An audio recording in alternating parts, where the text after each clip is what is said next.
all. Fella done me wrong. He's also a huge dork. I don't trust men who smile too much. Good, honest hatred. Very refreshing. And good evening, everybody. Hope everybody's doing well this Wednesday, the eve of my birthday / potential death day, since I'm going in for surgery tomorrow morning. And, always good to be. I was going to say after this, with this new intro, my pithy comment is I only smile a bunch today to hide the pain.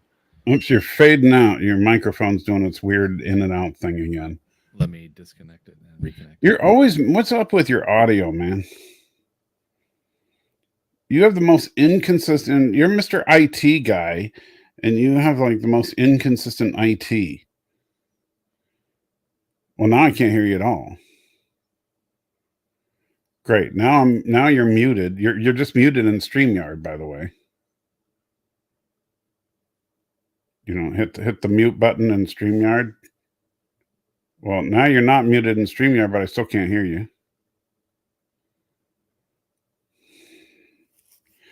Well, we'll be starting in about an hour or so once. Wait. Okay, now I can hear you. It off and on again yet? Okay, so I don't know. You said like 3 words. Okay, so is it fading better or less? So far sounds okay. Right. Miss Moneypenny, the surgery is at 6:30 a.m. tomorrow, which means I was telling this to Jason just before we got started, which means that it is entirely possible that my last action on Earth may be to watch the Picard season finale, which would be a horrible way to go out. But, I do what I must. But, because I do. So Danny obviously is not here yet. He will be shortly, but he is temporarily detained, and not by the police or anything, but he will be with us just as soon as he possibly can. In the meantime, until he gets here, we thought we would talk about this. Well, not this specifically, but this trailer. And so this is the not D7, I guess. I mean, we don't know what they're going to call it in Strange New Worlds. Maybe a D6. I like it. Yeah, it's cool looking, but I'm hoping they don't say it's a D7. It doesn't look like anything from Discovery. No, but it looks like it's the predecessor to the D7, though, to me.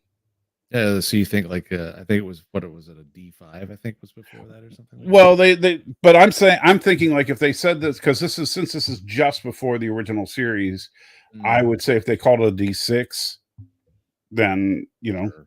But it fits the design motif, though. I like it right. Fits in. It's good. Yeah, it's like any of the little bits to quibble about would be like the quibble that we all had about that empty space up the nacelle pylons in and you're fading Enterprise again. Check is your auto leveling on? It is not. What about, does the mic itself have auto leveling, or what about NVIDIA? Is it set to auto, like is your audio feeding through NVIDIA? No, I'm not letting it go through NVIDIA today. And does Windows have any auto leveling? It shouldn't, but I can check. Because it really is, it sounds like it's trying to do some kind of auto leveling. Okay. Well, what I should do, because it'll only take a second or 30 seconds, is I should reboot real quick and jump back in. All right, well, go ahead and reboot then. And while he's rebooting, did he jiggle the cable? I don't know if he jiggled the cable. The funny thing is that Jason is an IT guy. No joke. He actually is. He's very good at it, generally. But he sucks at it with his own stuff. He's just good at it with everybody else's stuff. Go figure. Anyway, I do like the look of the ship, and they also show some Klingons in the trailer. Let me see if I don't remember. There they are. Let's see, where are they? And as you can see, they look like classic. And when I say classic, I mean TMP / TNG era Klingons. The problem here is that, well, that in and of itself is kind of wrong, but cool. And so, and Stanley says right Klingons now, but wrong show. I don't know about wrong show, because unlike you, I like Strange New Worlds. And so I'm not going to say wrong show just to diss Strange New Worlds. I think that, but I'm not going to say right Klingons, because technically speaking, the Klingons should be the human-looking Klingons. And yeah, I know, Joseph, that the Enterprise had the TMP Klingons too, prior to the genetic the virus that caused the smooth-headed Klingons. But that was that was in the Berman era, so I consider that part of the TNG era. So it's the Klingons look good, but they're the wrong Klingons for the era. And so the Klingons don't quite mesh up to what we would expect to see given the time frame, and especially based on what we have in canon now. That means that as of right now, there are the Kling Orcs, the classic, if you will, TMP Klingons, and the smooth-headed Klingons, all running around the galaxy at the same time. And that's gonna cause a problem without some kind of explanation. And as you said, let's try to see if you can talk now. And don't say 3 words, please. Thomas apparently agrees that I am a burnt ham. Is that sufficient? Am I going? You're sounding much better now. Yeah, I think the reboot was necessary. Yeah, so basically, maybe you should just reboot before a live stream. It would be a good idea. I let this thing sleep too often, so it probably screws things up. And Yosef wants to know if I think the TOS Klingons would pass the cultural police. Depends on, because some of them yes, some of them no. I get what you're saying, Yosef. And by the way, Yosef, good to see you, since you're not usually here. Are you just practicing for when the baby comes? Is that why you're up so late or early or whatever it is for you? I can never tell. Jason is, yeah, that would pretty much sum it up. That's Jason. Nothing but net. Audio is messed still. And yet now your audio's flipping in and out again. It's like, what is up with you and audio? Are you piping it through like one of those stupid audio, like, I don't know. I don't even have the Yeti Blue Voice is not even turned on. So you're not doing like a Life with Matthew where you're piping it through 17 third-party like potato apps and stuff like that?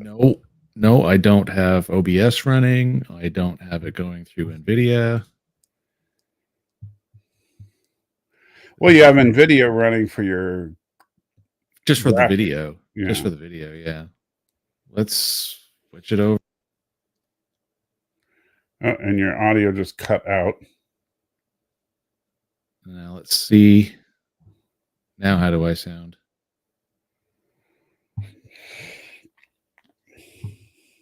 Now how do I sound? Well, I don't know. That's now how do I sound? How do I sound? NVIDIA does audio now too. Yeah, they do audio. They do video. Yeah, and they occasionally do it right. Yeah. Is it working better now?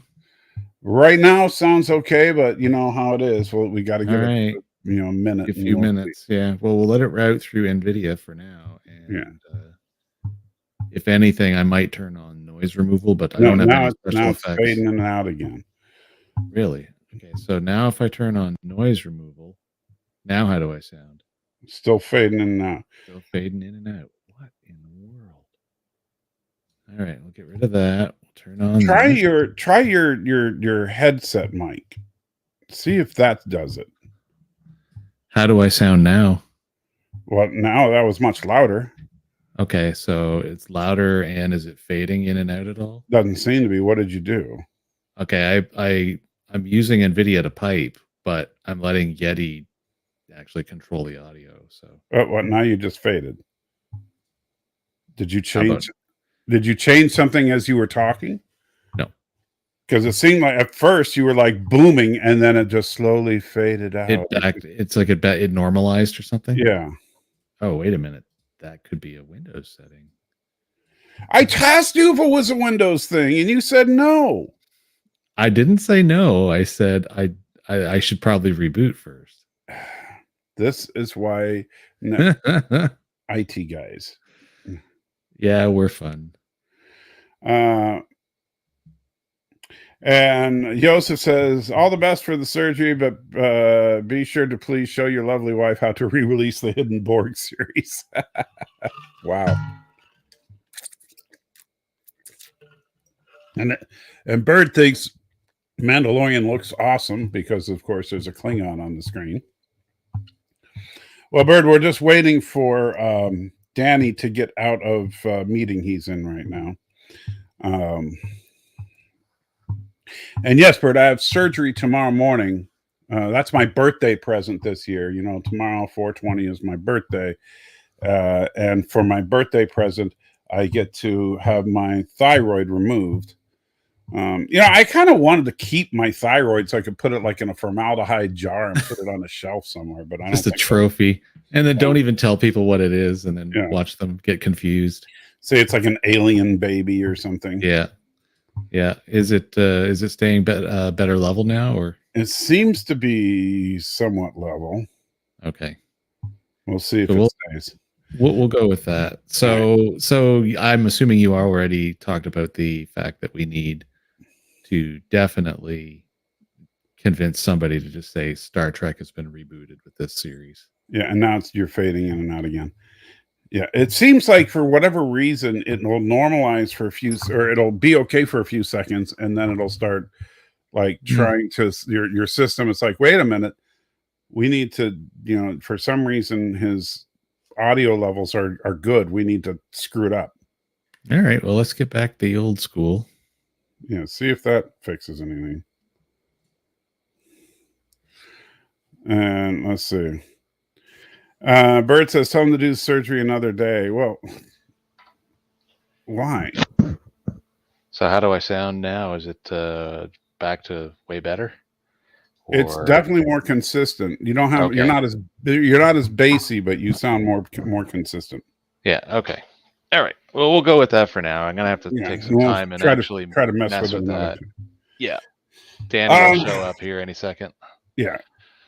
So the you'll get fat. Oh, too late for that. I'm already fat. So Thomas can vouch for that. Thomas and I actually met face to face yesterday, which was kind of cool. Well, you know, I don't know. As cool as it can be, right? Yeah, as cool as it can be meeting me face to face, I suppose. Oh, and Martin says, because, well, there's a difference between hyper and hypothyroidism and having your thyroid removed, because they actually give you, that's not it. I have 3 new prescriptions. Here it is. This one right here is a synthetic thyroid hormone that you start taking immediately after the surgery. And so this basically replaces the hormone that your thyroid produces so that you don't go completely out of whack by not having a thyroid. Yep. And I'll be taking that for the rest of my life. Anyway, so but yeah, so the Klingon thing, yeah, they should say reboot to explain away the fact that we're definitely messing with Klingon lore here. don't get me wrong. I think they could do some interesting things with having 3 distinct species, if you will, of Klingons active at the same time. That could make for a very interesting Klingon Civil War storyline. Mm-hmm. It could, they could do, yeah. And I'm going to have a scar on my neck. That'll be really. I'll tell them it's a batleth wound or something. No. Let's go with vampire attack. No, it's your scar from your last big knife fight. Oh yeah, knife fight. We can talk about that on a Sunday morning. And then we also had some classic Star Trek humor here with Spock in the captain's chair and Ortega saying that he needs to say a thing. And Daniel, thank you so much with 100. I think those are Swedish. Don't remember. I don't know. Weird foreign currencies. Thank you very much. It says tip the doctor and be well. Swedish krona. Is that what it is? The Swedish krona. Hey, I actually guessed right. And so thank you so much, Daniel. I will, although while in America we do believe in tipping, I don't believe tipping the doctor is considered appropriate. No. It's like, but thank you. So yeah, I did like this scene right here where so Ortega, it's Spock is getting ready to order them to go somewhere, and Ortega's telling Spock that every captain has the thing they say. Like Pike says, hit it. And of course Picard says engage. And so he's like, you got to say something, Spock. And so Spock's like, I want the ship to go now, or go. And it's like, yeah, that was Spock. Yeah, I really like that. Yeah. My only real major gripe is this is not Captain Kirk or even Lieutenant Kirk. No, it's kind of, I don't know. It's kind of clunky. Right. And I'm assuming this is like a time travel thing because it looks like they're in like contemporary. I mean, the door, the clothing, everything around them looks like it's 21st century except for them. Yeah. And so, yeah, I'm not a big fan of this take on Kirk. And I didn't particularly like him in the last episode of last season. And at least in this one scene that they show him here, I don't particularly like him either. Maybe he'll grow on me like Ortega's did. Maybe he won't. I don't know. It'll depend on, how good a job they do. And we don't even know how many episodes he's going to be in.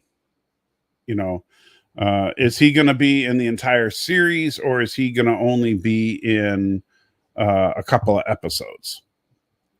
So that much we don't know. Well, and I mean, don't forget timeline wise, this is a few years before, right? So maybe they're going to flesh his character out. Right. This is Lieutenant Kirk. Yeah. So get him to that point where he's, more like the Kirk that we saw in the original series. We also get Carol Kane's character that we get a glimpse of. Don't know much about her character. I knew she was going to be on the on the series this season. But all I know is, well, there she is. She's wearing red, so I don't know if she like the new chief engineer. That would make sense since Hemmer died. And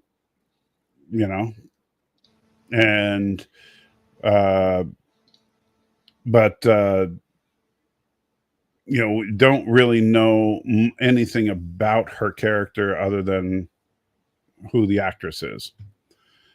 and that she's most well known for playing comedic roles. Yeah, I immediately recognized her for that, and that does mildly concern me, but the proof will be in the pudding, Right. or at least the eating of the pudding.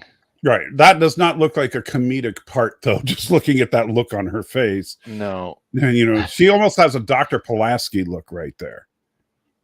Like she's gonna be the character that everybody hates. Yeah. And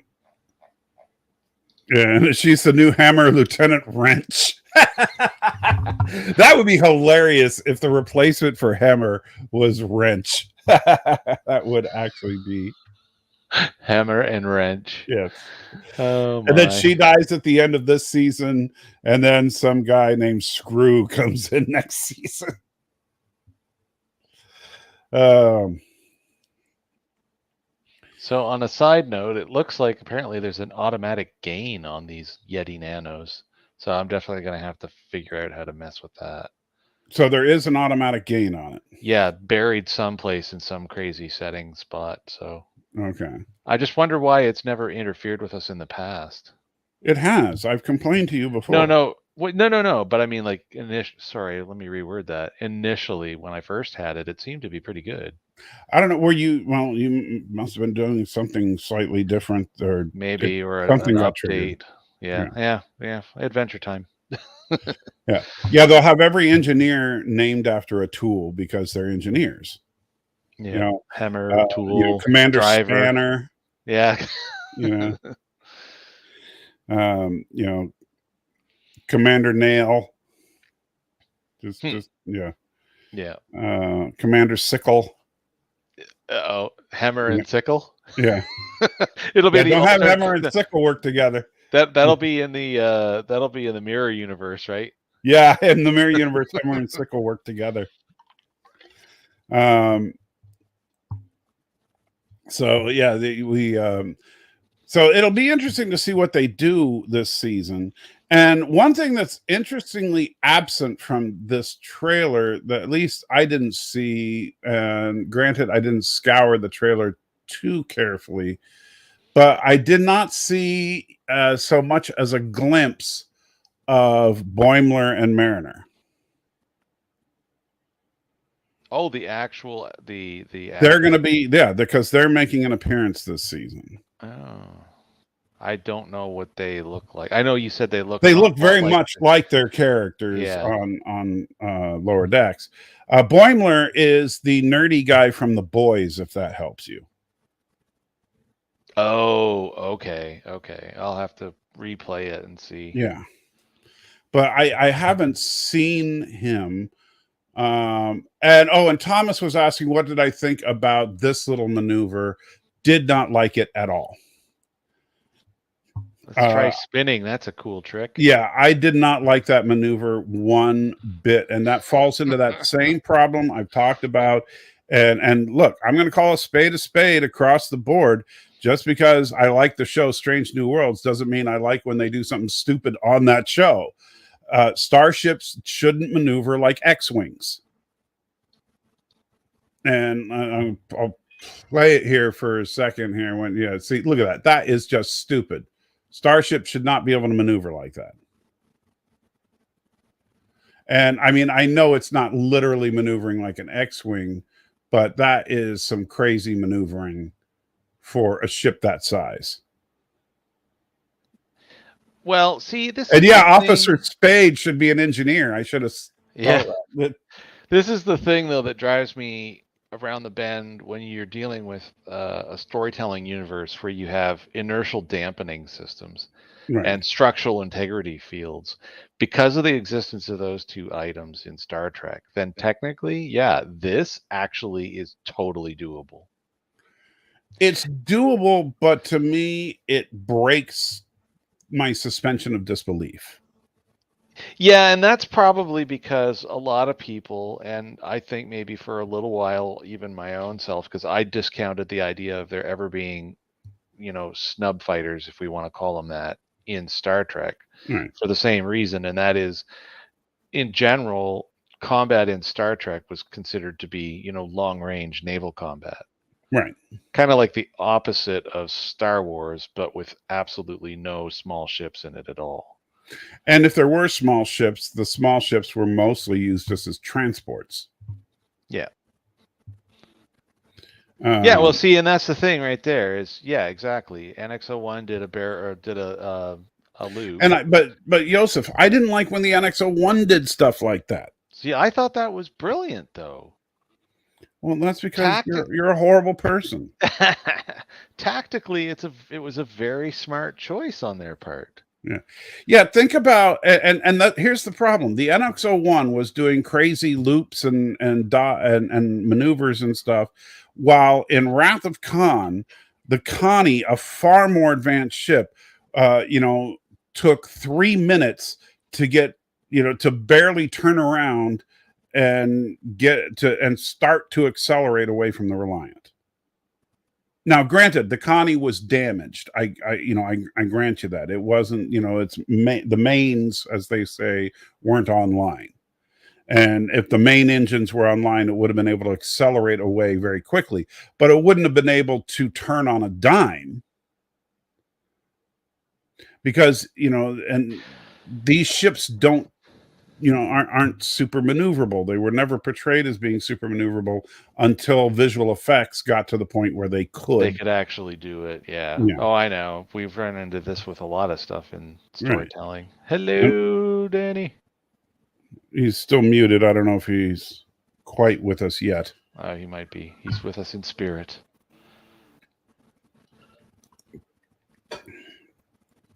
So, So I'm mixed on it. Like, I get that you could argue, you can make all the arguments in the world, and I totally understand, and I'm not going to say you're incorrect on a technical level, as far as, well, with inertial dampeners and fusion reactors and all the advanced super tech that they have, 200 years from now, that they might not be able to pull off these maneuvers. However, if that's the case, then why is it that they only, the original Enterprise never did these maneuvers? When Sulu was supposedly like one of the best pilots around, and so yeah. I mean, it's one of those things that it comes down to that whole issue of how far do you want to take. How far do you want your universe to go with its spectacular maneuvers?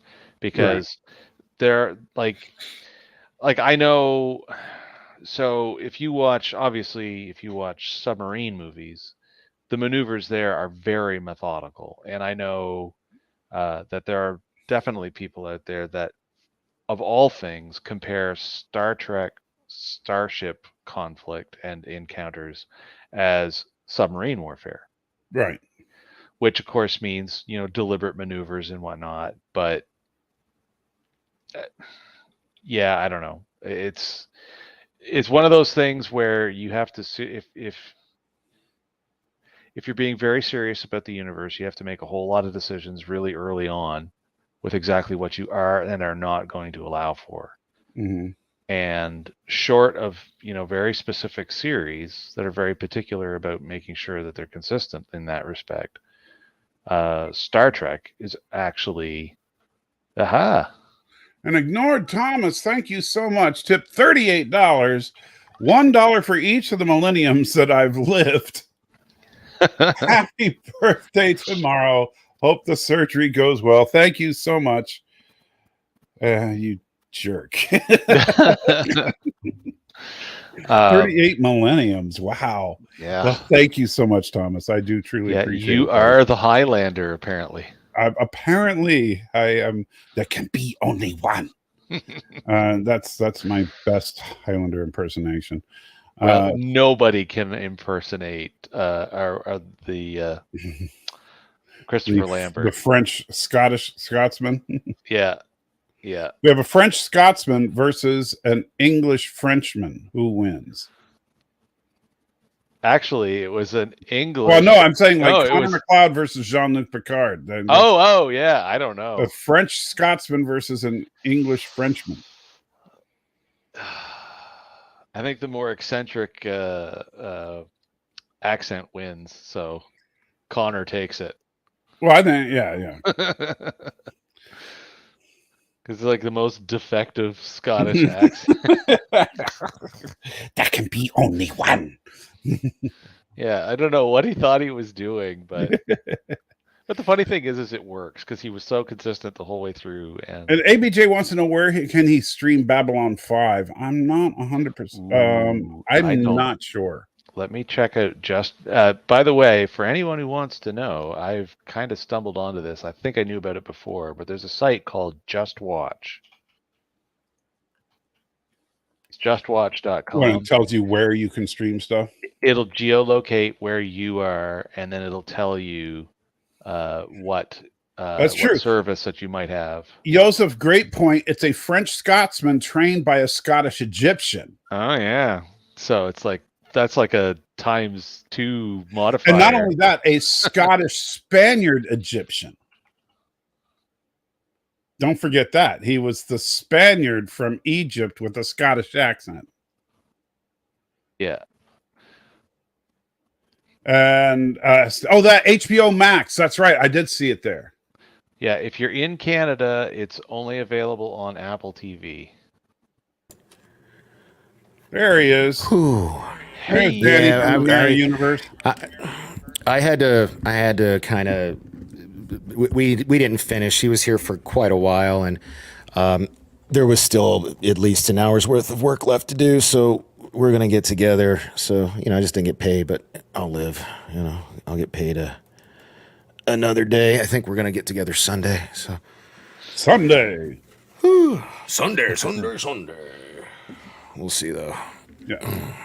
So you guys have just been talking about Strange New Worlds trailer pretty much this whole time, and trying to fix Jason's sound issues. With So my hot take on that trailer is it made me think of something someone said once. I think it was Kadish. I've been so starved for good Star Trek that even when I get mediocre Star Trek, I'm excited. But then when something happens, and I know it's just my opinion, like Picard season 3, which I rewatched every single episode as I was working today. I had it on, so it was more listening to it really.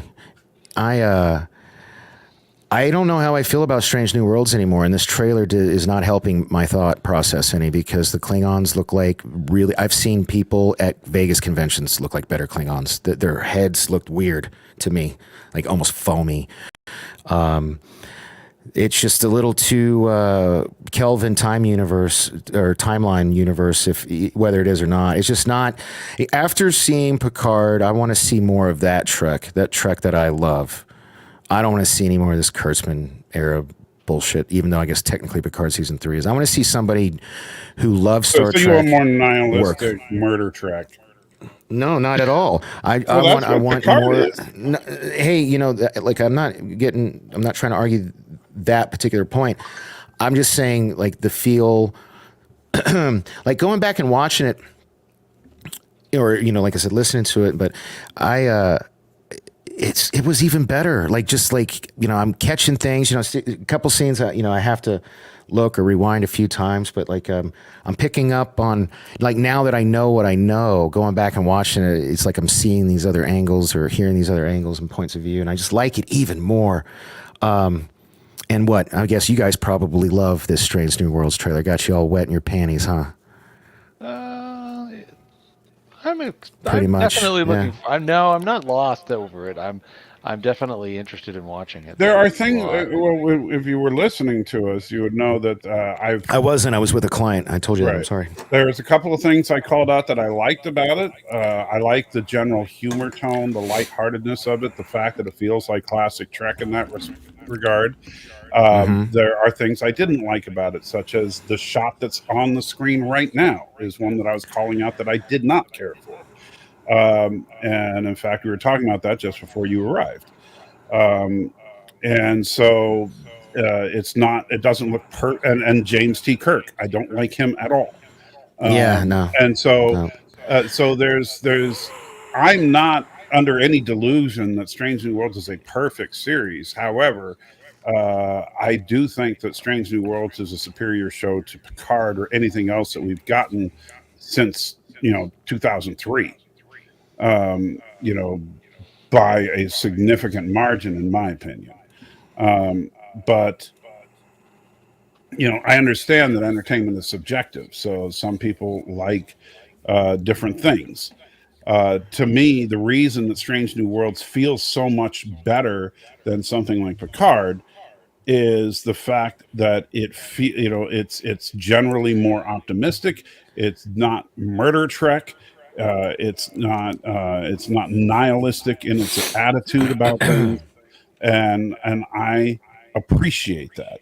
And I appreciate that more than I appreciate member berry, because to me, member berries can only carry you so far. And I mean, look at if you just want member berries, then I could say that Lower Decks is a better show than Strange New Worlds, because Lower Decks has more member berries than Strange New Worlds. Lower Decks is fun. It's not the member berry. This is something I was realizing today. It's like how it makes me feel. You know what I mean? Like I feel a certain, just listening to the music, dude. There was in the episode Bounty. So the music is all taken from other tracks. Sorry, go ahead. No, it's fine. This was getting way more into the Picard discussion than I want. Isn't there Star Wars? We'll be arguing about this all night tomorrow. I know, but yeah. So yeah. But anyway, but forgetting about what you think of Picard, what did you think about Strange New Worlds? That's what we're talking about, not Picard. Yeah, the trailer, I'm gonna, I know we're gonna be watching it for this channel and reviewing it. So I'm not gonna say I'm not gonna watch it, but I'm not. Look at how terrible those Klingon. I mean, it looks better than Discovery, I guess, but how hard is it to get that right? They just did it in Picard season 3 with Worf, for crying out loud. Those just. I don't know why you think they look so terrible. Keep playing it, and when there's one shot where you can kind of see him a little bit closer, and I've never seen Klingon ridges like that. They're more they're round. They're more they're not. I don't know, man. Maybe I'm just. Every house has a different set of ridges. And that's fine, man. You see, like I said, I want to wait to see at least an episode or two. Would you agree that these look like Berman era Klingon ridges? They look more like that than what we got with Discovery, which is confusing because this is supposed to be in the same universe because it's a Discovery spinoff. So are they going to do like they did in Enterprise and explain why these Klingons look so freaking different from the ones that ate Captain Georgiou? You know what I mean? I don't know. Well, that's another thing. See, that's another thing that me and Jason talked about earlier. Yeah, my hot take on this trailer is they just need to suck it up and just say Strange New Worlds is a hard reboot. Right. Yes, please. That's all they need to do, and that would solve all these freaking problems. Well, but here's the problem, Danny, and honestly, the reboot would have happened with Discovery because that's the first of the Kurtzman Trek shows. Yeah, but this is already different from Discovery aesthetically and in tone. But this is a direct spin-off of Discovery. Remember, this entire crew appeared in Discovery. I know, and it's unfortunate. And besides that, you also have to take into account that Picard is a Discovery spinoff as well. And so this is, and as much as people hate to admit it, I mean, I know a lot of people are trying to say, oh, well, you see, it's a different timeline because of the USS New Jersey that we saw in the Fleet Museum in Picard season 3. And they all forget about the fact that we also saw the Enterprise from Strange New Worlds in Picard season 1. And so, the Picard is in the same timeline as Strange New Worlds. Yeah. So, how they and by the way, in Picard, we've also seen windows on the front of starships. And in fact, now in Picard season 3, we've seen said window open up so that you could suck everybody out into space, which was one of the dumbest things ever. But if you're going to put an airlock on the bridge, the view screen is about the dumbest place to put it. But the problem is that if you're going to suggest reboot, you have to include all of Kurtzman Trek, not just one show.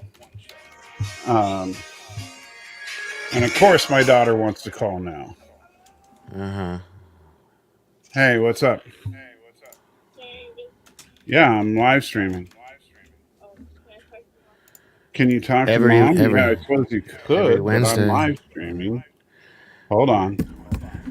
All right. So, guys, hold on a minute, because now my wife's phone is temporarily out of commission, so I have the only working phone, so I have to now take my phone into the other room so my wife can talk to my daughter while we are live streaming. So that's fine. I just shot out the tweet since I got here late myself. Feel free to. Yeah, I will be right back. Between technical difficulties and it's just been a day, I tell you.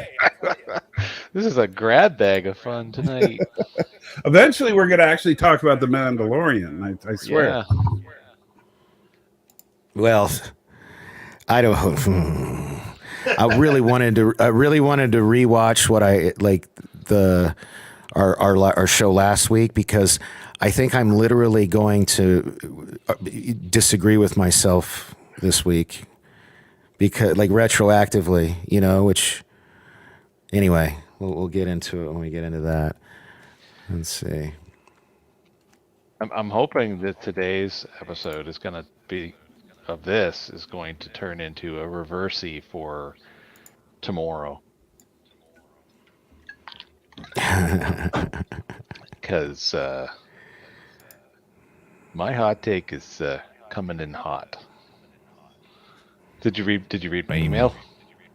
Oh, you sent it? No, man, I haven't got to. No, I haven't got to yet, because I got your tweet where you were asking me if I read the email, and I hadn't.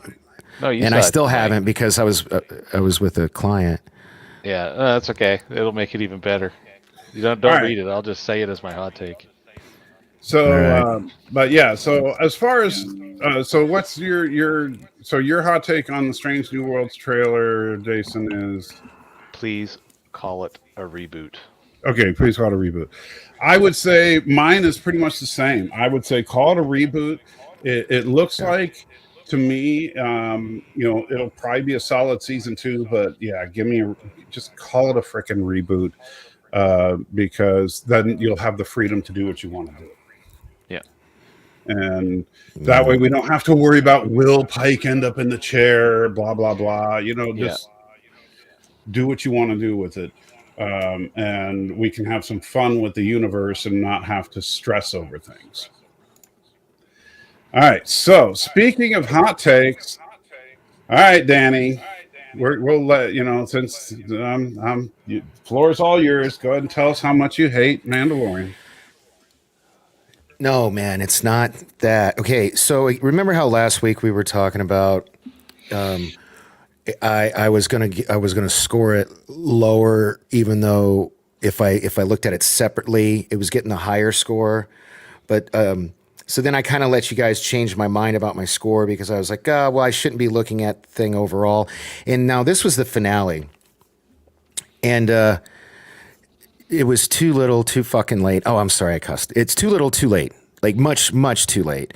And we didn't get the any kind of payoff with the mythosaur. We didn't get, we spent an hour on episode 2 just so we could have this girl talk to this guy in the penultimate episode. I don't even think she was in this episode, was she? Nope. No, she was not. No, so what pisses me off is they do something like this that shows me that they can give us the kind of shit that we want. They just decided not to for whatever reason. So F them. I'm not even though if I were even able now to take a look at this episode on its own, it was all right. It was all right. It was all right. Would it could have been better had everything that preceded it been a lot better, but unfortunately, most everything that preceded it was worse. So in turn, made this worse and left a very, very bad taste in my mouth overall for season 3. Like, I give this overall season well, next week we'll talk about the overall season because we don't have any. All right. Yeah, we'll have a rantopalooza next week. Yeah. All right. Yeah. That's it. You don't have to have me up here anymore. I'm just, So that's your hot take. Is that? Well, if I'm next, the hot take is like this is just terrible overall. Like I said, like this episode had the ability to redeem the entire season, but squandered it, especially with the previous episode. But instead, it was just an okay episode, so it didn't elevate anything. So in turn, everything out that came before it made it worse. That's my hot take. Does that make sense, what I was just saying? Sure. I understand. Okay. All right. All right, Jason. All right. Coming up, I'm your wingman, Danny. Here's my hot take. This is what Paz died for. No. That's terrible. Yeah. Everything that I have been complaining about in Star Trek is heavily on display. I am not a happy camper. This was a very weak sauce ending to a very weak sauce season. That, yes, on its own, it was okay. Was it sufficient? No. It actually caused new problems to come into play. And I will halt because, yes, the man, SVS. Thank you. SVS Guru is £5. Super chat. Or €5, sorry. And says, overall, this season was unfocused, meaning meandering hogwash. The whole thing could have been done in maybe 3 to 4 episodes. I'll get to that when I get to my hot. Well, yeah. And I'll tell you that, SVS, we're going to focus on the season as a whole next week. But I think there's some truth to what you're saying. And I think there's some truth to that with both Picard and Mandalorian this season. Both of them, I think, felt like there was a lot of padding. But, yeah, but the closeout for my hot take is they had all the time that they could have taken that they wanted to take, and they didn't take it. Because I do have to reach back to episode 2. They gave us an hour-long episode at the start of the season that was utterly garbage in comparison pointless to everything. Totally, because of totally unnecessary. You could literally pluck all but maybe the bookend of that episode with Mando. You could pluck all of that out, and it mattered none to the story. It changed nothing. You could delete all of Coruscant, and it would literally have no. I wouldn't say all, but I would say most. Oh, no, you could delete it all. You could actually. Well, the Grogu's escape was a flashback, so we'd want to keep that. Well, yeah, but that's not Coruscant. And that was that's Coruscant. Right. No, exactly. It's technically Coruscant, but I know, it was a I flashback. know. So short of the flashback, literally everything else could have just been scooped out of that entire episode. You wouldn't have had a clue, because having a random Imperial just show up, and it could have still been played by that same actress in the last episode. It didn't matter. There was no investment required. Yeah. And none whatsoever. So my hot take is this is what Paz died for. This is crazy. It was an awesome penultimate episode that set us up to have all kinds of things. Where's my starfighter fight?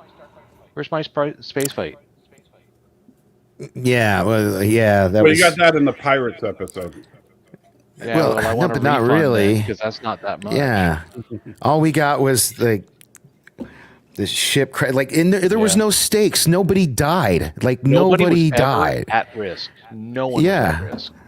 Yeah. Yeah. Matter of fact, the funniest thing I saw today was that literally every single prediction that everybody was making didn't happen. And that on its own is a problem with how they wrote this episode. If nobody could pick anything to be right. Like the only obvious one which was going to happen was Gideon was going to die. Like And we talked about that, but even like, what the hell was the point of the everything feels like just such a shit afterthought. Like I think they wanted to close the loop from the first season with why they were experimenting on Grogu in the first place, and this just felt like a really lazy, crappy way to pay it off. Really, we're gonna Moff Gideon's gonna be he's trying to we're gonna have a bunch of old man clones. And like what makes him so special? I can't remember who I was talking to about this earlier. Somebody brought up this point. Like, what makes him so special? It was Stan Lee. Yeah, thank you. And I was just like, it just has to be ego at that point. And then, and just for it to be dismissed as quickly as it was. I mean, I don't know, man. We had an hour of wasted time where we could have addressed this shit stuff. Sorry. Or we could have they could have made the last episode an hour. Like, none of the Mando-centric episodes at all were that long. None of them. Sorry, I know this is your hot take, not mine. My bad. That's okay. We're flying wingtip to wingtip, man. That sounds really dirty. I'm just saying. Yeah, and yeah, this whole thing is just like a really sad quest fest. It's just, yeah. Yeah. And now there's a writer's strike about to happen, so get ready to watch all of your shows get worse. I feel, well, not just that, but I feel like, well, I don't know, they might get better. Somebody was doing this show, some podcast where they had it right. I believe it was a Mandalorian episode, and it ended up being better than, like, in their opinion anyway. I didn't finish watching the whole thing, but you know, they ended this show the way they ended this show.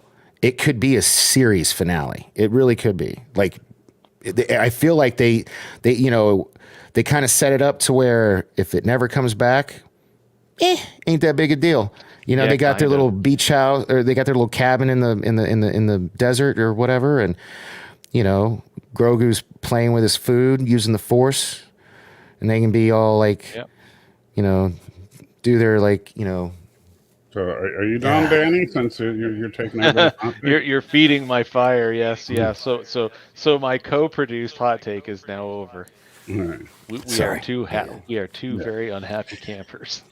So while I didn't feel we both shaved. Yeah, I'm clean mostly.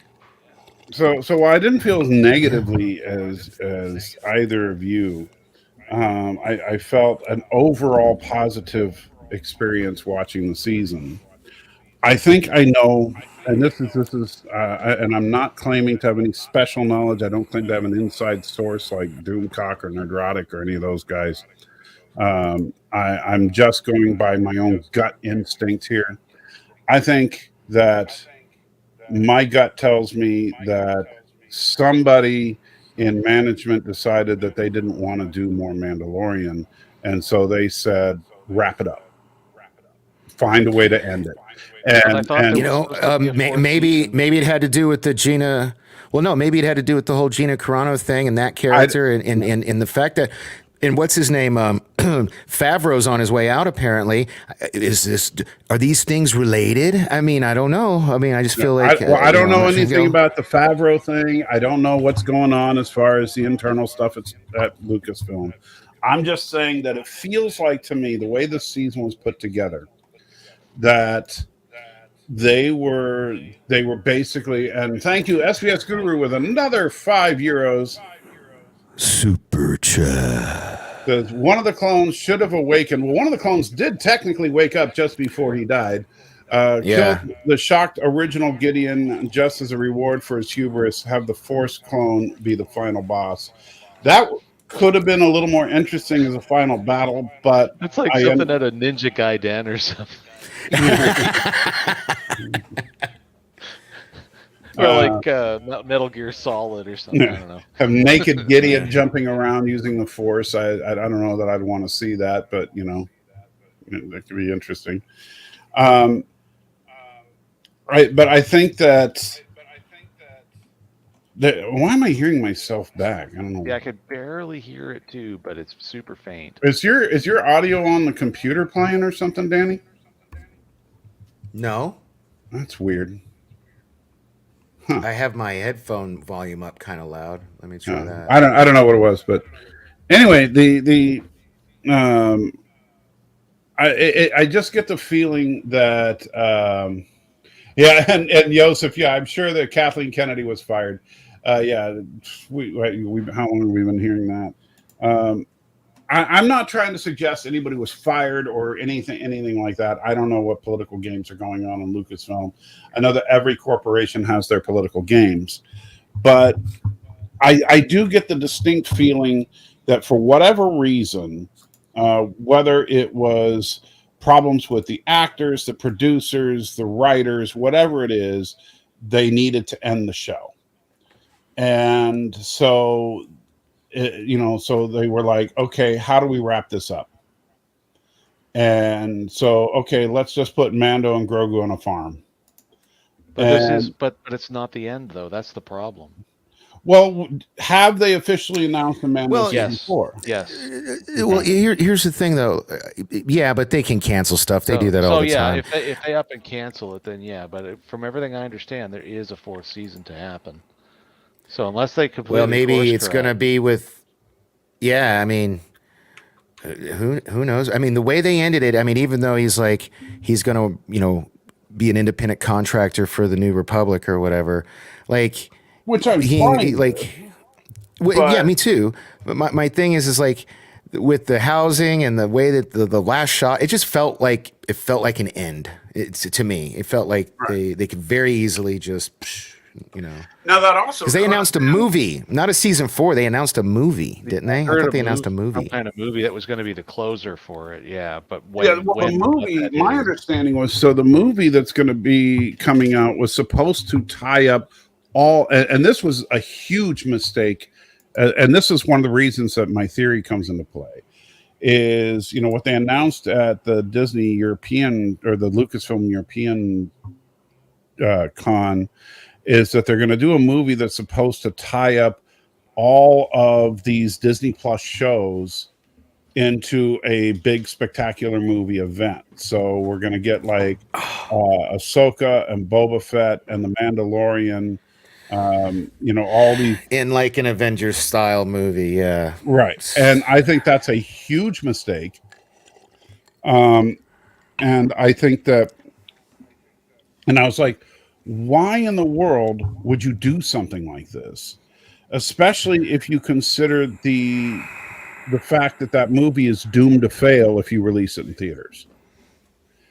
Like if you release that movie as on streaming, it might do okay, but it's not going to even drive subscriptions if it's a one shot. No.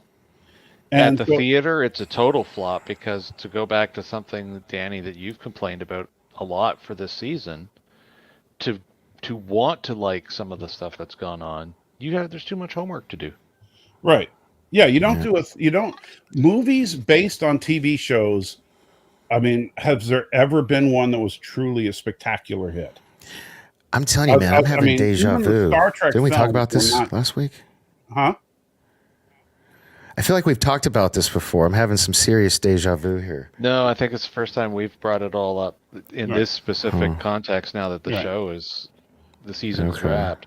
Now to answer your question, one movie, Mike, that came out from a TV show that actually for the show and for a lot of people, including myself, Stanley, Mission Impossible was an ancient TV show by the time it was completely reimagined.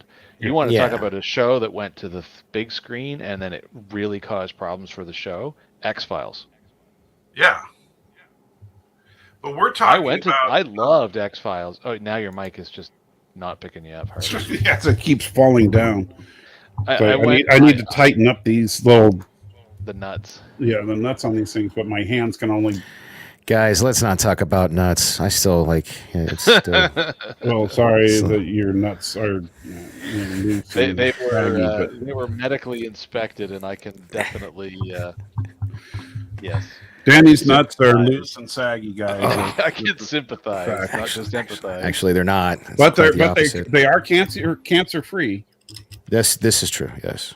Yeah, they're Loose, USDA saggy, cancer-free AAA nuts. certified. That's the way you want them.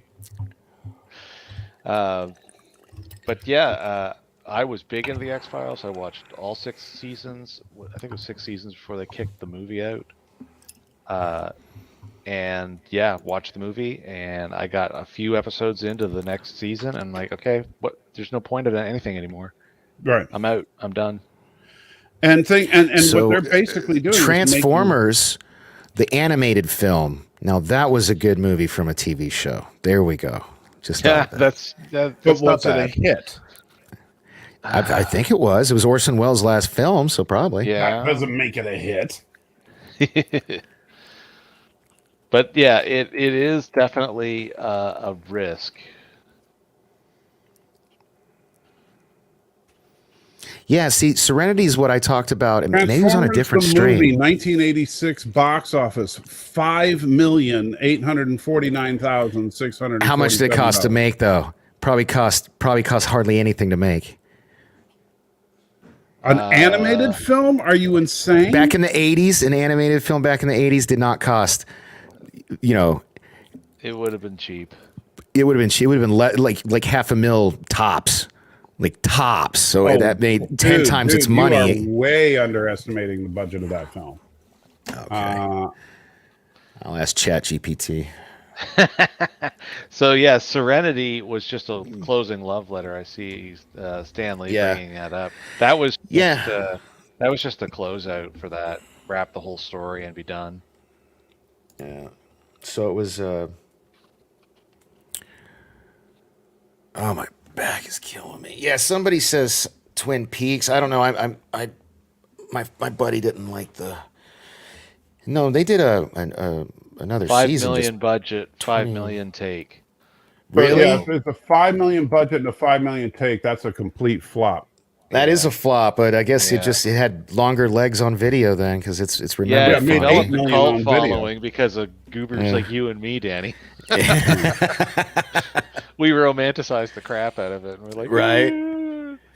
Well, hey, because come on, tell me you didn't have all your kids at the theater to see the live action Transformers. Matthew was like maybe just turned 5, and we were off to the theater. He's like, Optimus Prime. I tell you what, though, it looks better than Bumblebee. One will fall. Yeah, but I thought you were made of sterner stuff, Megatron. So I think that this whole move to have all the Disney Plus Star Wars turn into a film is honestly, and I don't know if Kathleen Kennedy is making the decision or some other executives are pushing this, but I think the idea is that they're trying to get Star Wars to become a box office phenomenon again. And it always blows my mind that not a year of my life goes by where I don't see something or hear something like Stanley just said. Man, you've been on this earth how long, and you just now Coronation Starscream. This is bad comedy. It was totally Leonard Nimoy. How could you not tell? Once he's Galvatron, it's like Decepticons. Exactly. And SVS Guru with another €5. Super Chad says the Demon Slayer movie made $500 million on a $16 million budget. Oh, wow. Demon Slayer movie. I don't know what that is. Yeah, must be a UK thing. Who knows? Yeah. Is that based on a TV show?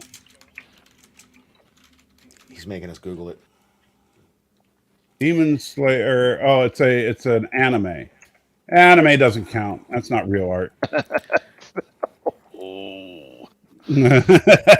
Kidding. Shots I'm fired. kidding. First of all, One of my favorite movies is of all time is Akira. And, amen to that. And second of all, I would love for someone to actually take seriously the idea of doing a live action Death Note, not that joke that we got on Netflix. So yeah, I actually did myself a favor, dodged that bullet, never watched Death Note. But I tell you what, I do have some because I used to be really, really big into anime. Not so much anymore. Like when I was in college, the last year I was in college, so like oh gosh. Well, no, because I did hang out. I stayed with it. So up until about 07, 08, I was still going to an anime club once a week, even though I had stopped going to school for a while. It was like, and like I like Ninja Resurrection, which everybody mistakenly thinks is a sequel to Ninja Scroll, but it's not. But it was very on purpose done that way to mislead people. Both are really good, though. I like kind of that style. Like if you guys ever seen that movie Ninja Assassin, holy shit, that was like a live action rated R anime. It was so good. But I have a tendency to like live action anime movies that people don't like, because I actually liked Ghost in the Shell and I actually liked Ex Machina. I actually like some of these things that have come out that people haven't been too keen on. I liked Ghost in the Shell, or Ghost in the Machine, or Shell, yeah. Ghost in the Shell. Shell, yeah. Yeah, I actually liked it. I didn't have any issue with that movie. Actually, the funniest thing of all is I went back and rewatched the 1995 Ghost in the Shell anime, and that actually makes even less sense than the one with Scarlett Johansson. Well, the one with Johansson, is Ghost in the Shell. Yeah. But the one from 1995 that was all anime cartoon, if you watch it...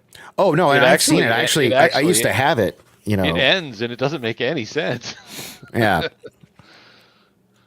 So, but yeah. So, Star Wars. But anyway, the point here is that I think that this... I feel like we're doing everything we can to avoid actually talking about this episode. I'm trying to get to my point, and you keep sidetracking me here. Sorry. So I'm trying to say that I think that this whole move to push everything towards a feature film is someone at Lucasfilm's idea. I don't think it's like, like I'm not the Doomcock conspiracy where they're like, oh, they want to destroy Jon Favreau or there's a civil war in Lucasfilm. I think it's someone thinks that they can have Star Wars take over the box office again, like it used to. Star Wars used to be the box office force, no pun intended, and they want it to become that again. But I don't think that's where Star Wars is right now, at least not with these characters. I don't think that Grogu and Ahsoka and these guys are going to become the box office gold that Luke Skywalker was. No, that ship has sailed. Yeah. Now, does that mean there can never be a big budget Star Wars movie that could take over? No, but I don't think that's the way to do it. I equally think, because I think that the Daisy Ridley film is going to be a disaster for Lucasfilm. And who knows what the Old Republic film's going to do. So there's 3 movies in production, and I have zero confidence in any of them. And I think that this could spell the end of Star Wars as we know it. I think it's a disastrous move. And I think that this move stems from the idea of trying to push Star Wars off of Disney Plus and back into the big screen, because they think that's a more profitable move. And I think that that's a big mistake, because the future is streaming. And, they may not like it because you can get more bucks directly from box office, but the future is streaming. Now, I think that with this season, I think that's where the weaknesses of this season are. I think that because this season is trying to set up for a movie, not setting up for future seasons. Well, not just that it's setting up for a movie, but it's trying to fix all of the chaos that's happened in the last Well, 2 years. I'm gonna get a refill. Tinkle. I'll be back. You guys keep talking about anything but what we were here to talk about. So. Because I mean, between Tinkle? between Gina Carano, between the cancellation of the Rangers of the New Republic, the cancellation of a couple of other things that have happened recently, the very ham-handed Boba Fett, sort of not Boba Fett show, they've just kind of, it feels like way too many cooks in the kitchen. Right. And I don't know what's going to end up happening, but I fear that trying to push all this into film is a big mistake. Yeah. I think that, I do think that if they want to do Star Wars on the big screen again, they should push it forward a couple hundred years. And the nice thing is what they could do, and it wouldn't be that hard, is push it forward like 300-400 years from, the rise of Skywalker, and have it be about, Grogu be the central character, like trying to build a new Jedi Order or something. Sure. Or how about talk about all the crazy, like do something with the unknown regions. I mean, you've got the whole Right. What's that? The bio ships. Well, or something like, let's say, if you do something that's several hundred years in the future, you take one of these things from Legends, and you have like the galaxy. You start with your opening crawl. The galaxy is in a state of complete turmoil as these strange beings from outside are invading, and people don't know what to do. There hasn't been a Jedi in centuries, and what to blah blah blah. And then you have your main character, whoever it is. We'll just call him Luke Skywalker 2.0. And Luke is like, finds a story on an old holocron or whatever, a rumor about these ancient wizards called Jedi. And then hears that there might be one still alive. And so starts going on a quest to find this last living Jedi. And at the end of the first movie, finds Grogu. Yeah. And so, and it could even be called like Star Wars Quest for the Jedi or something. I don't know. And, and then you could rebuild the Star Wars, universe by having the galaxy completely taken over by something totally new, and have Grogu be this new type of Jedi that we've never seen, a true Jedi Knight wearing Beskar armor and wielding a lightsaber. Because what does a knight wear? Armor. Yeah, it's killing me trying to remember what that species is called.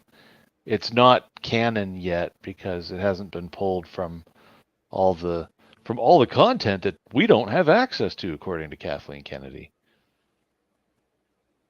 And no, and to Bondage, Brittany, and Yosef, I'm not interested in a old Republic film, because I don't want more prequel pushing it further back, because we already know where it all ends up. If we push forward a couple hundred years, it gives the writers the freedom to do something, and we don't know what's going to happen. I remember what they were called. It's the Yuuzhan Vong. And they build ships biologically. And so if you could make their ships look cool. Yeah.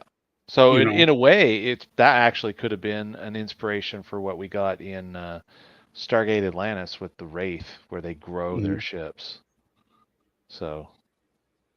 Yeah, and don't get me wrong, to both Yosef and Bondage, I'm not saying that you guys are stupid.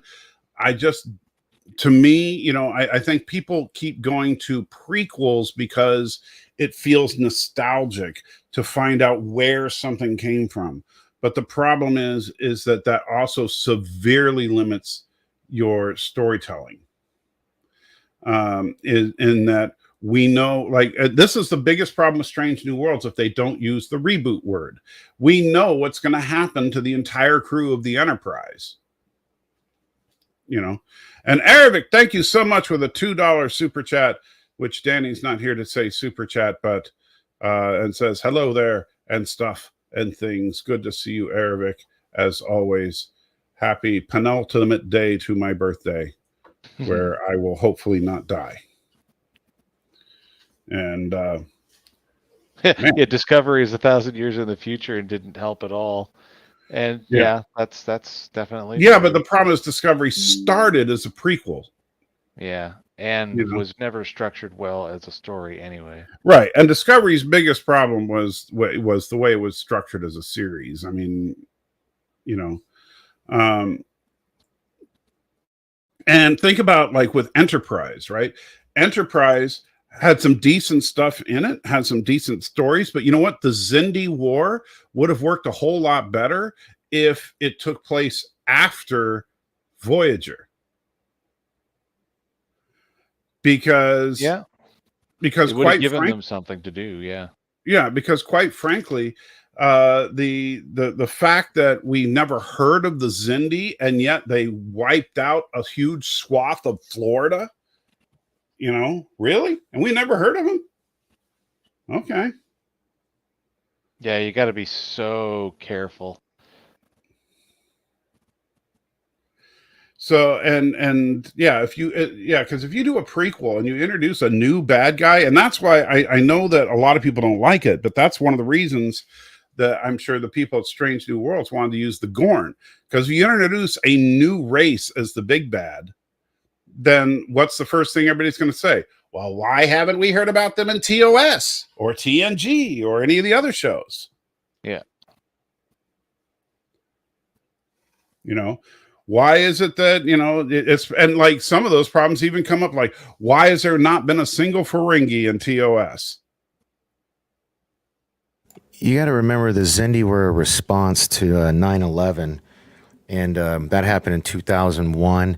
An Enterprise had already been started. But I do agree with you. And a Xindi-like event would have been way better and made way more sense, in the 24th. TNG era show. Right, but the Xindi could have just as easily been a Romulan doomsday weapon, or not Romulan because of the Romulan War. Of course, they broke that anyway with the mind. Yeah, the only easy way to kept. But the Klingons could have done it. Yeah.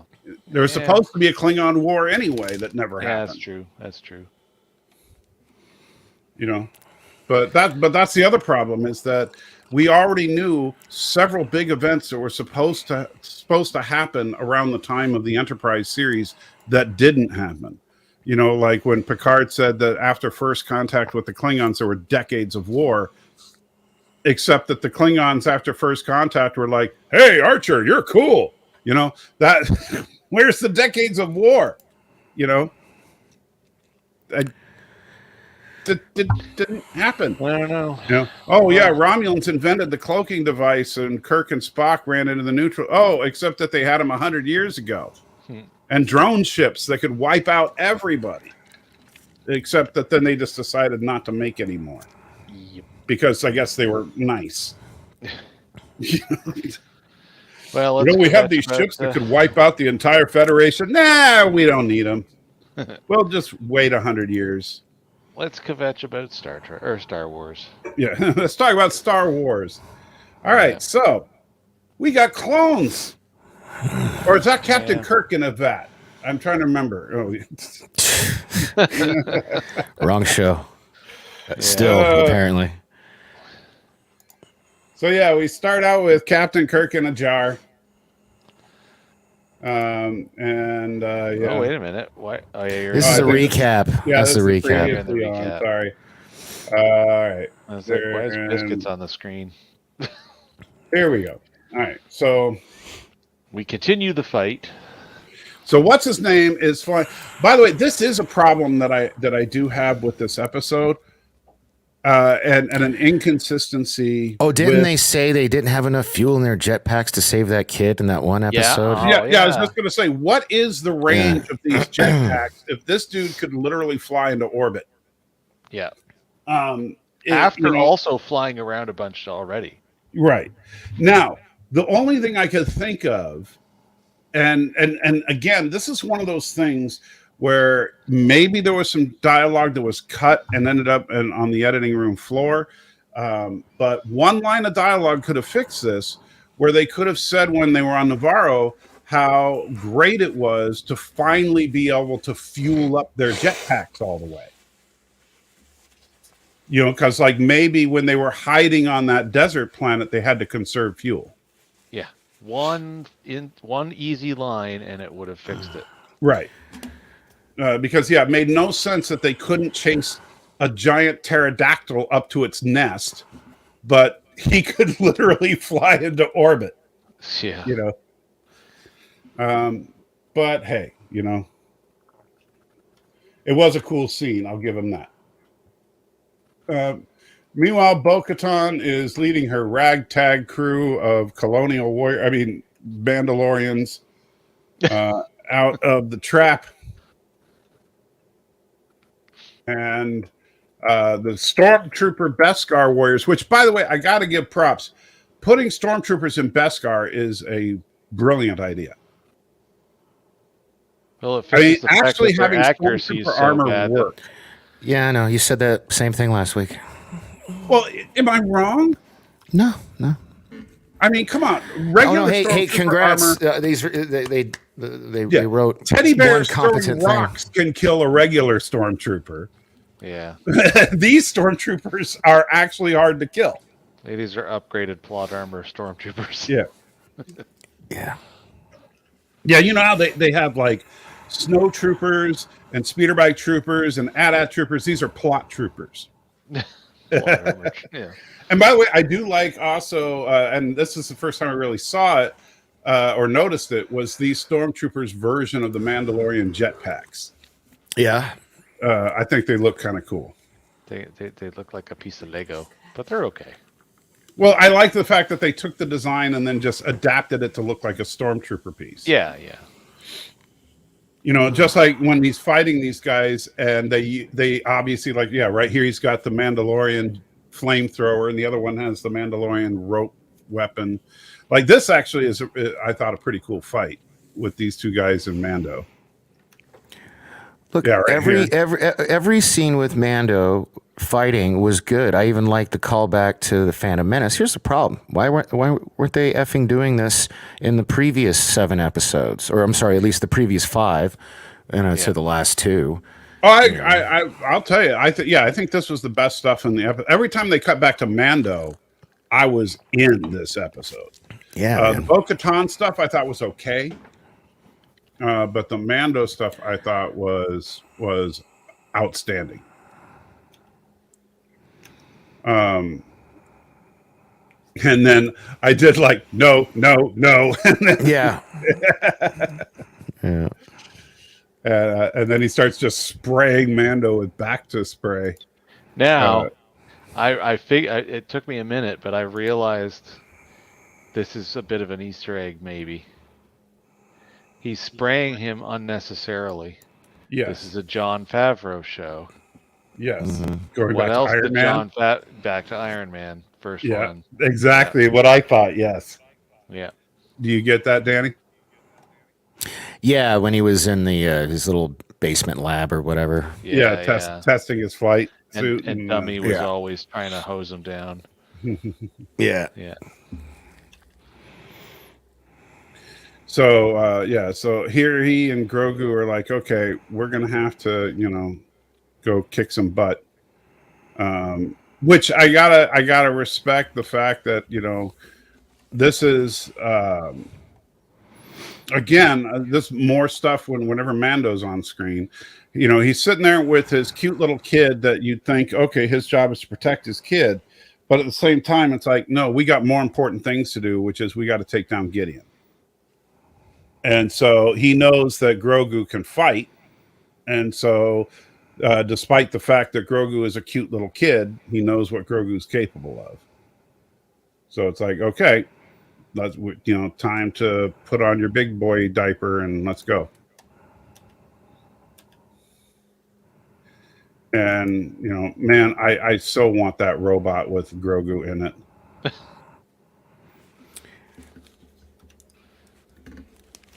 All right, now we cut away to stuff we don't care about with the other Mandalorians escaping. I do, the TIE interceptors. I like the launch sequence, the way that we see the. Yeah, I like how they drop and, and we see the rotation on them. Nice little tech ship porn scene. Yeah. And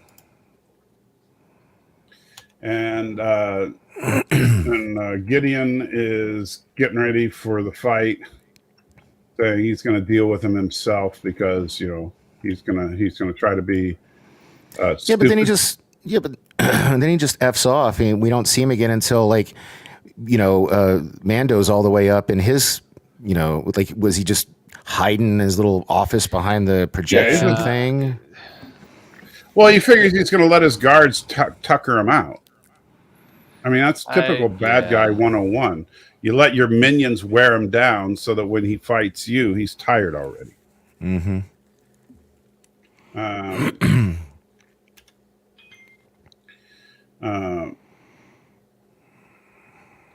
And let's see. And Bond of Trinity says, once again, we got denied an actual war in the stars in Star Wars that isn't nonsense like Last Jedi, huh? Yep. I'm not sure. Oh, you mean that as well? Because the only space combat we had in The Last Jedi was trash. Well, we did have the TIE fighters attack we did have a very brief attack on the cruisers. It was, trash. But it was brief. and then we have all these beautiful effects leading up into this episode, including the beautiful crashing of the Architons at the end. Yes. Mm-hmm. But yet, what? I think the problem is that, at least part of the problem is that, while they did do an incredible job with their visual effects, I think that they knew where their limits were. Like, if they had focused on huge battles and stuff, then it would have gone beyond what they could have done. Like, think about it. If we had a battle to the scope of Endor, as awesome as that would have been, that would have required way more visual effects than this show could afford. Yeah, but I'll just put that comment into my rant for next week. Now, and I gotta admit, this was kind of cool seeing R5 did indeed have the same jetpack systems as R2 had. Yeah. We just never saw him use it. Yeah, which is fine. Yeah. And nice again, and this goes back to where quality over quantity on the visual effects. That looks like an actual droid flying over an actual cliff. This doesn't look like we're watching a cartoon, basically, but we are essentially watching a cartoon. This is an entirely computer generated scene. So those are fake clouds, fake rocks, fake droid. And then R5 is coming into the TIE bomber bay. And it's kind of interesting because the only real humor of this episode involved the toaster droids and Grogu. You had Grogu with the no, yes, yes stuff. And then you had the toaster droids that now have little police lights on them. Yeah, the police lights were a little weird. I always get a kick out of the mouse droids, but the police lights were a little much. Well, but I always wondered that whole scene felt like a merchandising for 5-year-olds. Or it felt like a cartoon. Like all worse those little. than even the cartoons. Yeah. Like it felt like watching the old '80s droids. Well, that's what I'm. Yeah, see, when I say cartoon, I mean that, not these new CGI thingies. Well, although I'll be fair, there are scenes in Clone Wars and stuff that are very reminiscent of this kind of stuff. And if you, if you stop and think about the fact that Filoni is the guy who gave us Clone Wars, so we are in fact watching a live action version of Clone Wars, and we are going to be getting with Ahsoka a live action version of Rebels.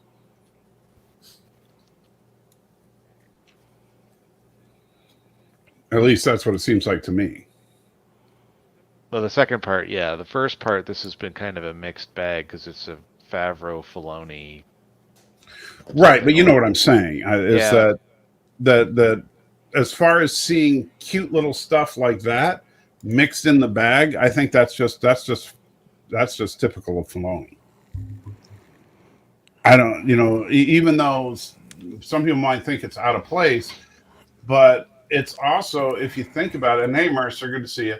Hey, Mercer. Honestly, the cute little interludes in the middle of Star Wars goes back as far as Chewbacca growling at the original mouse droid. And, because why would a mouse droid suddenly turn around and run in fear at being growled at when it's just patrolling its way down the hallway?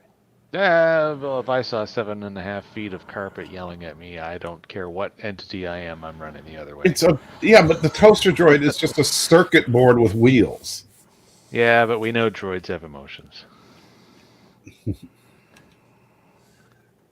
Meanwhile, the Mandos on the cruiser get the message that they're about to be assaulted by a bunch of TIE fighters and they're screwed. Yeah, we don't know any of these people. Just like I said last week, this is like your C-string team. Yeah. Right, but the idea is that these are the reinforcements. Yeah, but the other thing that drove me insane with this whole scene was they've so poorly edited together the sequences. The TIE fighters, it's like, what are they doing? Is this like World War II and they launched one TIE fighter at a time and everyone's waiting for the squadrons to form up and then they're going to go up through the clouds? Yes. Because, first off, it shouldn't take that long to launch something that doesn't have to, be pushed around on a carrier deck, to go back to my comparison. And then, they get a bunch of these things up in the air. It's like, I'm not yawning at you. I'm sorry. That was rude. I was not yawning at you. I'll yawn at him all day long. Okay. And then very shortly here, we're going to see B2EMO. I'm not sure who that is. B2EMO is my favorite new droid. Yeah. I'm sure he's probably making a joke. Unless that was a mistype. I assume maybe you mistyped something. And then watch your cat spot. Yeah. Very shortly after this, we're going to see the entirety of all the smaller ships from the Mando fleet go down through the clouds, and magically the TIE fighters don't see each other. Because they penetrate the clouds just before the TIE fighters come up. Yeah, I know. It's extreme contrivance. Well, and I'll say this. So there's a couple of things. There's some things I like and some things I don't like in this sequence. Hey, Ariel.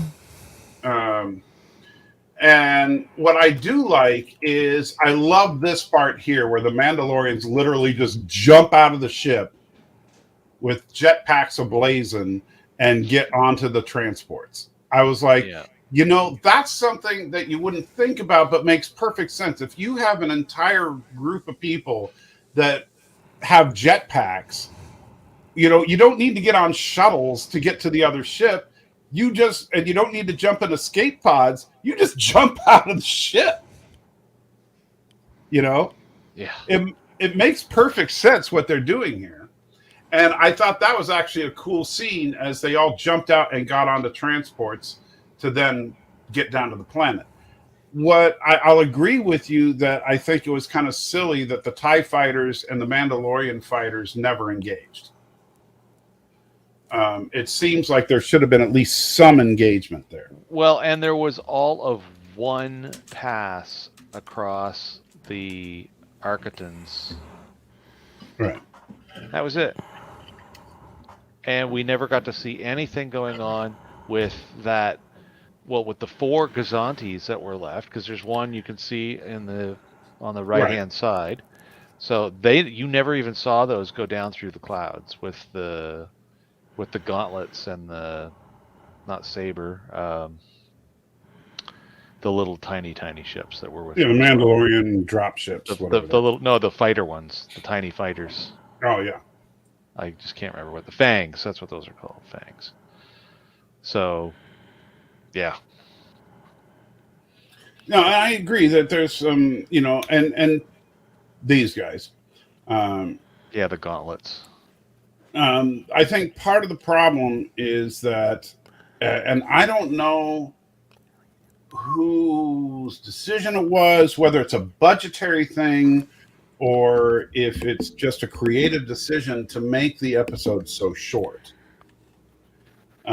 Because to me, this episode felt like it should have been probably closer to 70, maybe 80 minutes. Yeah, dude, so last week I did the whole Kumbaya. Oh, you got a super tip. B2 EMO is the red ground mechanism droid that served the Andor family human voice. Oh, okay. I don't think it was really called B2 EMO. I think he's just calling it B2 EMO because it was depressed. The robot was actually depressed. Remember? It was feelings. I don't know if that's his actual name or not, but if that is, great. But we're not talking about Andor today. Of course, Andor, the show that proves that the Empire did nothing wrong. And granted, I think we can safely say Moff Gideon is an evil SOB, but the Empire did nothing wrong. That's the important thing. Yeah. Let's carry on. So admit it, the Empire is okay. This episode, it was so aggravating. We couldn't even get it to be at least as long as episode 2. You know what I mean? Just so many missed opportunities. Like at the end of last week's episode, when we went all kumbaya and I agreed to give an 8, so we'd all give 8s, and it was such a, had my hopes up. We're talking about cool shit that might happen, like her riding the mythosaur and, giant space battles and Star Wars, because it's called Star Wars. And before, I think I said this, I got to just slip this in real quick. Just before you got on, I made the comment that literally all of the guesses and bets on what was going to happen in this episode, none of them happened. Yeah, none of them. Yeah. None of them. And the future guy, $4.20. Super chat. So say future super tip? Super tip, whatever. They sound so energetic. So since in the future it is already 4:20, let me congratulate you in another successful revolution around the sun. It is scientifically proven that birthdays make us older. Let's skip that part and let me rather wish you many more revolutions. Thank you, future guy. I truly appreciate it. And as long as I make it through the next 24 hours, I'll be relatively happy. Happy Womb Liberation Day. Is that what it's called now? I don't know. Liberation Day. I've had all kinds of smarmy ways similar to that put to me before. So non-death day. Yeah. That's why I always, whenever we're in the office, we'd have some, hey, here's a birthday card. I'd say, congratulations, you didn't die again. Yeah, right. That's a good one. But yeah, so I do think that they cut the episode and several of the episodes way too short. And like I said, I don't know if it's a budgetary thing. It might be, because these visuals are way too good for a TV show. I mean, just look at this shot. This is theatrical quality visual effects right here. And I can understand that this is a very expensive shot. 33 minutes, by the way, Stanley. 33. But does that mean like you do it like Battlestar Galactica did when we'll talk more about that when we get into that series. But with Battlestar Galactica, and Danny has abandoned us, or has he? Super tip. Okay, Danny's back. Mercer says, even in the future, nothing works except jetpacks that can take a guy into space despite running out of fuel earlier. This season is going after a bird. Yes. But it wasn't going after a bird or prey. Well, I guess technically it was. Well, it was going after a pterodactyl or prey. So. Yeah, so you know what's funny? So you just reminded me of something funny. So my buddy got here. So my buddy got here like around, I want to say noon, and my client got here at like 2, and so I was working on this website, some graphics, and I just had an episode of Picard on, and it was the bounty one. And in that line where Geordi's like, you stole a goddamn cloaking device from my bird of prey, and he just looks so mad that so my friend thinks I'm crazy because he's sitting opposite the way we have the desk set up here, and I'm just like laughing my ass off. It was completely out of context, so I had to I rewound it and showed it to him.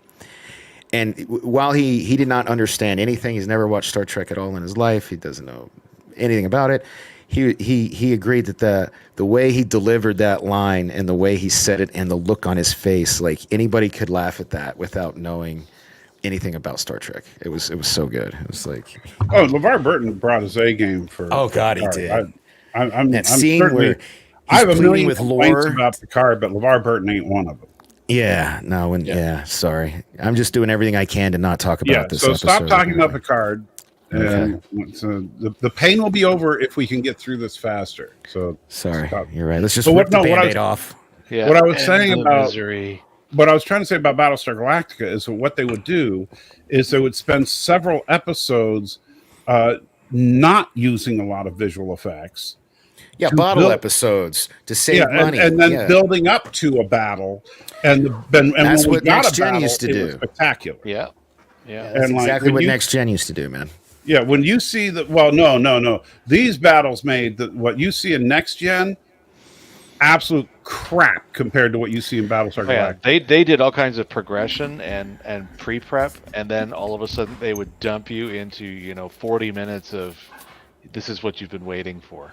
Yeah, like the battle, when the battle of New Caprica. Holy crap!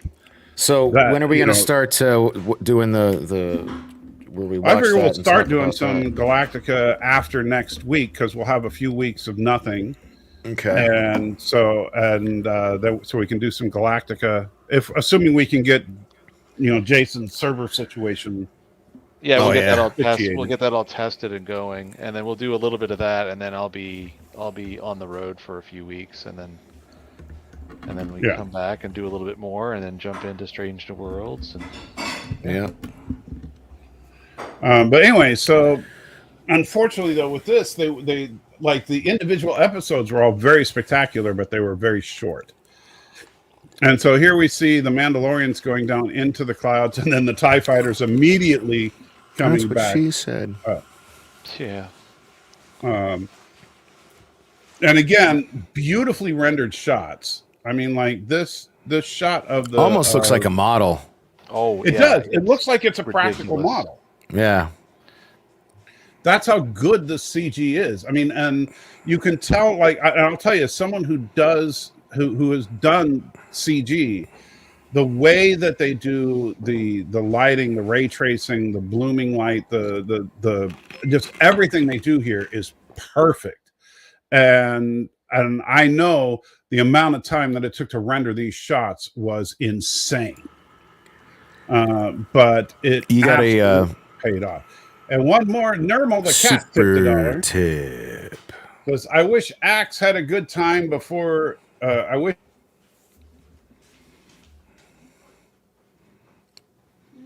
Did he freeze? Oh, Did I lose freeze? Salty? Oh, we're here. Yeah. Okay. We lost Salty. Oh, shut up. And my dog's barking. I'm going to mute for a second. Yeah.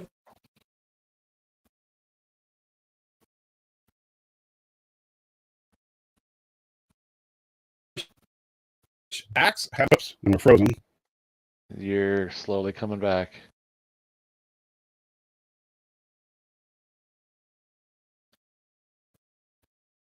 Hello?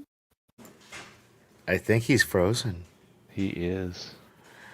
All right, well, While he we was wait, the salty trekker. I am the Dork Knight, and he's... There you are. Okay. I think maybe. You're back. Yeah. You're back.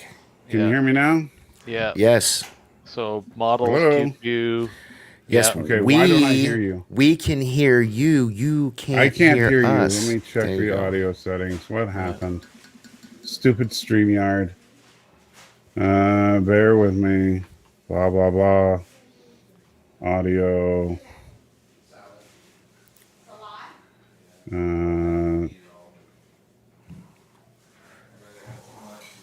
Okay, it says it should work for the audio. So I assume you can hear me, right? Not if you can hear me. Okay. So you can hear me. People in the audience, can you hear me and can you hear them? I'm assuming you guys have actually said something, or you're just being silent. Yeah, we can hear each other, Yeah. and we can hear you, but you can't hear either one of us. Let's see. Which was pointless to say because he can't hear me. Let's see. Hit the Go outer with a here. hammer, and if no hammer, get rock. What? Oh, someone say some tech to get out of this. So I'll try switching audio devices. So Professor Brainy Specs replied to my tweet that I tagged you guys in, and he agrees with me. The Strange New Worlds trailer is pretty horrible. So Well, it's always nice to have some vindication. Professor Why has does it have a big hate on for any of the Why did it switch to a fork? words and stuff. So Okay, are you having a stroke up there, bro? What the hell is going on? Poke. Can you go? Can you go into the back stage area? Maybe fix his stuff for him. I wish I could go that far. I can't. Oh man, that's hilarious. I am so confused right now. Well, now It's you're all I can roboting. control. Yeah, now he's probably trying to check something from his other monitor. Yeah. Because you can only change your playback out. Check 1, 2. Okay, that shows it works. You Yes, can only it change works. you can change That your shows settings for when your I put the playback, speaker but test, it you works. can't change his. Huh. Why can I not hear them? All right, I'm going to exit out and come back in and see if that fixes it. Be right back, guys. Okay. Assalamu alaikum. Well. So anyway. But now that we're in control, right. This episode just murdered me. Oh, I know, right, dude? Like, yeah, we want I was just. I mean, And we're not even to the part that just absolutely slayed me completely either yet. yeah. And you can. I'm sure you can guess which thing that happened. Well, I don't know. Like, it was so Moff Gideon's Superman. Like, is he that strong? Like that? I thought that was weird. That's dark. Well, it's not entirely outside of the realm of stories that have been written. It's not that he's strong. It's his suit is The suit? Oh, suit, okay. yeah. But it's what he did.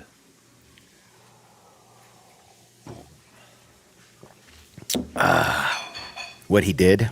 What he did. He broke the saber.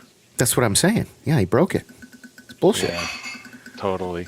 And they still have Bo-Katan light the what's it called, the Oh my God. Okay, can you hear me now? Yeah.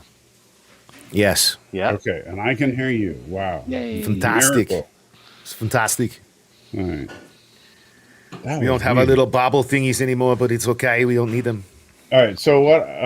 So man, I don't know what. I think I clicked on No Man's Land over there. If only I had an IT guy that could figure out why that happened. Well, this is the night for glitches, so. Yeah, that's true. All right, so Is Mercury in retrograde or something? I don't know what that means. I just hear a lot of hippies say that kind of shit when then something's not working. Yeah, exactly. All right, there's Axe and he looks a lot. He just looks like Blue Boba Fett. Doesn't he? Kinda. Although with his helmet so far down on his neck, he looks like the pucker factor's so high they're going to pick that seat cushion out for the next week. And so another amazing effect shot. So, like, we don't get much in this battle, above the planet, but what we do get is beautiful. I wish we got more. You got a super tip. Yes, indeed. Nermal with another $1. And for some reason, my video is reversed, but I'm not going to click on anything to change anything right now. Was saying Axe Wolf should have had a witty line before leaving the cruiser, like, I'm giving Moff Gideon his ship back. Yeah, I was commenting on that when everything went kablooey. I apologize. So, yeah, I agree. I think Axe should have said something like, yes, I'm giving you your ship back. And, then just as he jumps out the window. But unfortunately. Look at this. I'm getting some more love on Twitter about the same thing. This time from Anthony Mark. Excellent point on this live stream. I had positive feelings about Strange New Worlds. But man, today after losing Hemmer, watching Picard Season 3, seeing woke moments in the trailer, I have less positive feelings about Strange New Worlds. Now you're trying to sow negativity now, about hold show. up. Now you gotta stop, man. I'm gonna come over there and punch you. He only half agrees with me though, because apparently, I guess I can extrapolate from this. He must not like Picard Season 3. I mean, for that I apologize, because it's. You just wait. If you end up moving to this area, I'm gonna load that salt shotgun. I don't know. That's looking less and less likely now. I'm talking about Texas now. Texas. I got family out there, and there's another thing out there. You don't want to live there. Texas. I don't want to live there. I moved here from there. I was like, I had it. So she'll probably lose that one. Well, all I know is you got to get out of Vegas, dude. But anyway, so look at this. This is some incredible visuals. I mean, absolutely gorgeous. Here's something. You know how a second ago we were talking about the visuals, and then about Picard, and then I said something about the musical cues, and then you kind of like cut me off, and but here's the point I was going to make. Why the hell don't we get any Star Wars music in a Star Wars show, especially in scenes like this? We get Mandalorian music, but okay. We hear the Mandalorian theme. I'm not talking about the Mandalorian theme. I'm talking about when appropriate stuff happens, like little callbacks, like. I don't know, maybe you would accuse me or the makers of just dropping member berries, but how cool would it have been if they had a tiny little music cue from Phantom Menace at the end there when he was like, drop the shield, R5, drop the shield, come on. Like, that where he's at the last one and there's that delay. It could have been even character or scene specific. Like, it's fine to have Mando music when Mando's there, but yeah, why not break it out and allow for some variation? No, we do get some stuff. Like, I'll give you an example. We got some specific callback music when we saw what's his name? Is it Zed? Not Zed. Huh? ZEB. Huh?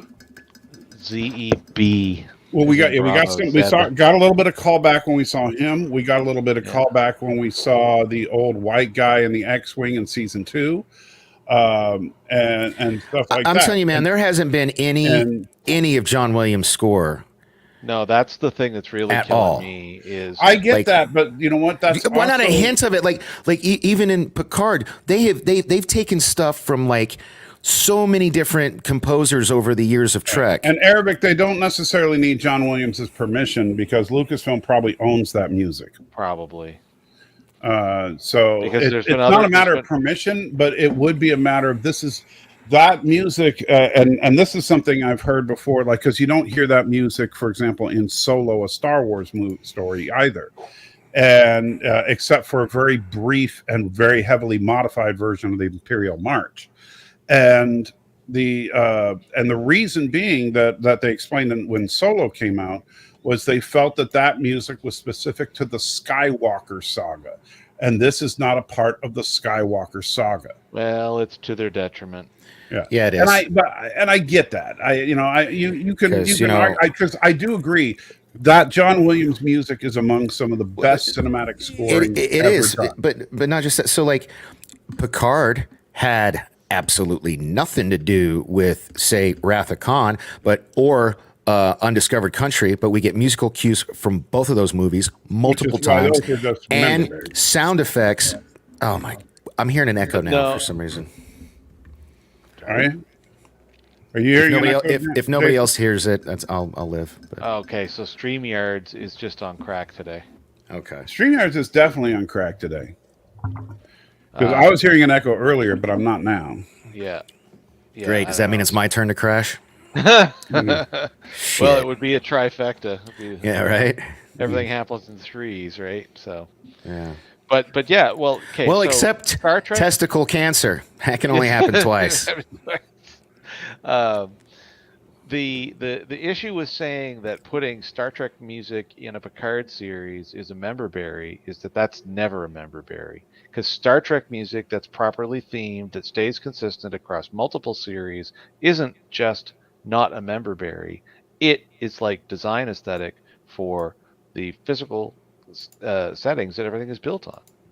But I would disagree with you in that if you were doing for example, if you in Star Trek 6, if they started playing music that was inherently part of Deep Space Nine, people would say that's out of place. No, not if there was a reason for it. That's why they call it a musical cue. If something happens where you're like, cue the music. Like, okay, so you know what made me swell up? There's no reason for it. Yes, there is. Okay, the scene between Jack and Seven when they're on the bridge and they're going through the all the ships. I swear to God, the second, because remember I'm working, I'm listening to him talk. I might glance over a little bit for the ship porn, but But when I heard the porn scene, I can forgive. When I heard the Voyager theme, just that cue of like a couple seconds, dude, I stopped what I was doing. I look at it, I see Seven reacting, and I don't cry, but like I well up. You know what I mean? Just from a musical cue. If it's done right. And let me say this. I made the exception. I said this when we watched that episode. That is the one member-berry scene that I made. I know you gave a you gave that a pass. Right. So the musical cues and the visual cues in that scene, total pass. Okay. I just wish that was the only scene like that in the series. Because they did that like 20 times in the series. That's the problem. If that was the only time they did it, I would have cried. But but unfortunately, they did it over and over. I even cried again. It might have Wrath of Khan impact on me. I cried again when Rolaren died, and I wasn't even like paying close attention. I just caught the tail end, and he's like, "I see you," and like I didn't even care when she died because I saw that from a mile away. And the other thing I will say is this too: is that even if the music isn't a straight lift or a variation lift from, the broader franchise. Tell me right now that you don't in your head hear the music from Wrath of Khan, Undiscovered Country, blaring in your head. The tempo, the just the way that it fits the mood and the setting of every single scene in both of those movies. Just the way it cues off everything. And And yeah, do they Dun, then dun, either dun, at dun, the end or dun, the dun, dun, beginning? dun, dun, All right, dun, Danny, dun, Yeah, calm down. exactly. Dun. I mean, Yeah, man. I I love know. It's just actually like so the Undiscovered Countries up there, my faves. You know, yeah, it's really good. And so the yeah. reason why I bring this up is because of the following problem. Other than the clearly obvious Din Djarin music, because it's not really Mando music, it's Din Djarin music. Right, it's his theme. Other than that, you show me where in Star Wars we have had music that isn't John Williams full source type and style that actually sticks in your head, not from Rogue One, not from No, the Din Djarin theme is the first one that really gets me. yeah, you like outside of the sequel movies, because obviously they had to use John Williams in the sequel. Yeah, but here's you know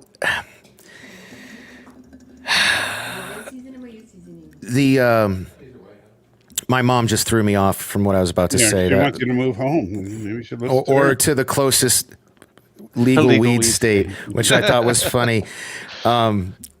Damn it! We were talking about music. Damn it, Mom! You threw me off. No, Andor did not have fantastic music. Yeah, I forget what I was going to say. My mom. Andor suffered from the same problem that we're talking about with this show, except Andor didn't have the advantage of the Mandalorian theme. Now I remember. My only problem with the Mandalorian theme, while I do kind of agree with you guys, is that it's so similar to Creed's music and Rocky music. Like I can't unhear that similarity. Like it's I believe it's the same composer that did the score for Creed. Did the main Din Djarin theme, and it just sounds. I haven't watched Creed yet, so. Oh well, there you go. Then see, that's my bad. But I think it was very. I mean, it's the same composer, so they do that all the time. Like Idleman rips himself off all the time. Well, even the funny thing is, even Horner does it. Like if you listen back to back to Star Trek II and Aliens, you'll realize they're the same soundtrack. I mean, or if you go off, I think there's a couple of there's somebody. I think it was James Horner, but there's somebody who did Star Trek, one of the Star Trek movies. And then also was responsible for producing the music for the one or two of the Jack Ryan movies when it was Alec Baldwin and Harrison Ford. Mm-hmm. So you watch those movies and immediately you start thinking and feeling that same tonality. And it's the same thing as Hans Zimmer. Right. Hans Zimmer is another good one. Like where you can forgive it because it's their thing, but it's almost kind of like it's kind of like the same thing almost all the time. Yeah. There's only a couple of times when Zimmer has actually really stepped outside of his norm. The only composer out there that's really distinct when he wants to be is actually John Williams. John Williams is my favorite contemporary composer. He's just a freaking genius. You know, he actually was a jazz musician before. That doesn't surprise me, given the way that he composes. Yeah, and the fact is that what Williams does so brilliantly is he creates themes for individuals, and then he brings those themes together in a fluid motion, which is very similar to how jazz works. Yeah, as opposed to most composers will build a structured piece of music and then alter the structure to fit the theme. Yeah, and the same composer did Creed, Creed 2, Black Panther, Wakanda Forever, and Mandalorian. And he's got that very, and it's funny how all of these guys got Danny Elfman's got a very distinct style. Right. You can pretty much, if it's him, and if not. Yeah, you just got a Danny Elfman score a mile. Well, so the only time I've been wrong one time, I thought I was listening to Danny Elfman, but when I went down the rabbit hole, he was a huge Danny Elfman, fan. So, okay, that, I get it. Obviously you got your influences, but it just blows my mind how, somebody like John Williams for so many decades could come up with so many different types. Right. And has so many iconic themes under his belt. Tons. I just wish John Williams had done a Star Trek film.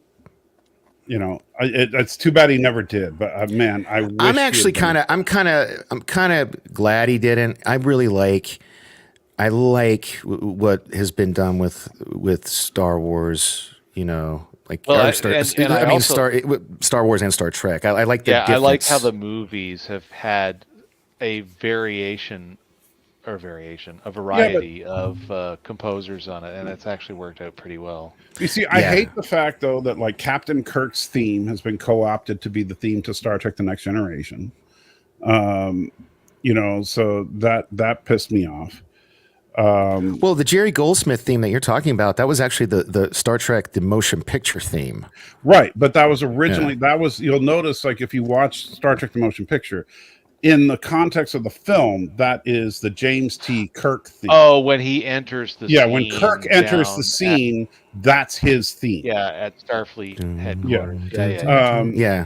And so, and that's also like they play the slower version when Kirk's, musing over seeing the Enterprise for the first time and stuff like that.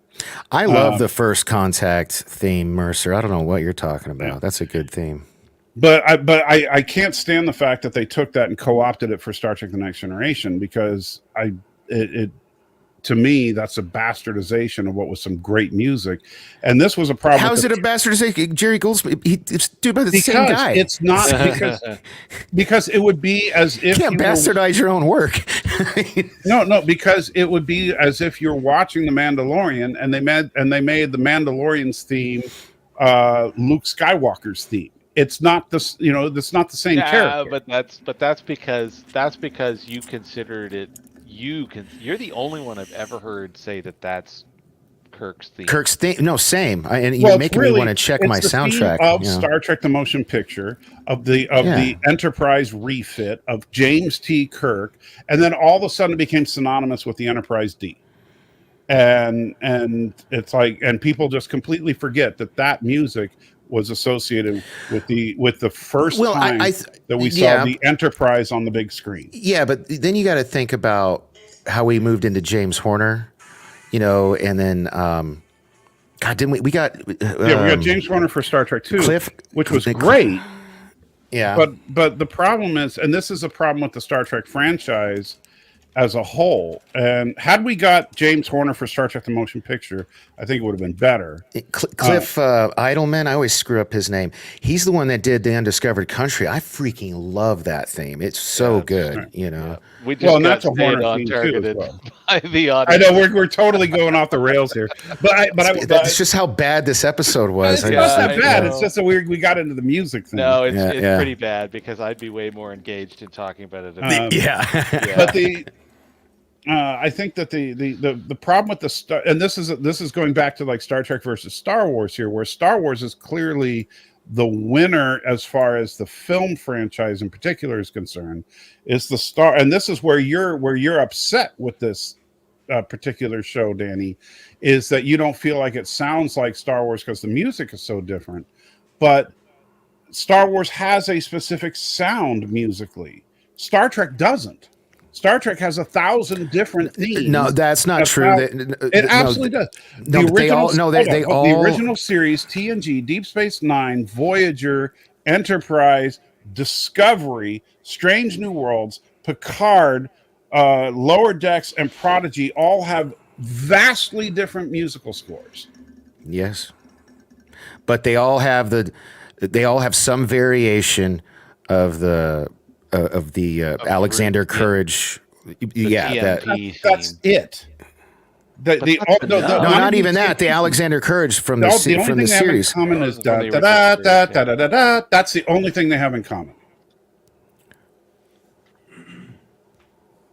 Well, and even that they don't all have in common, because you don't hear that in Voyager. You don't hear that in Deep Space Nine.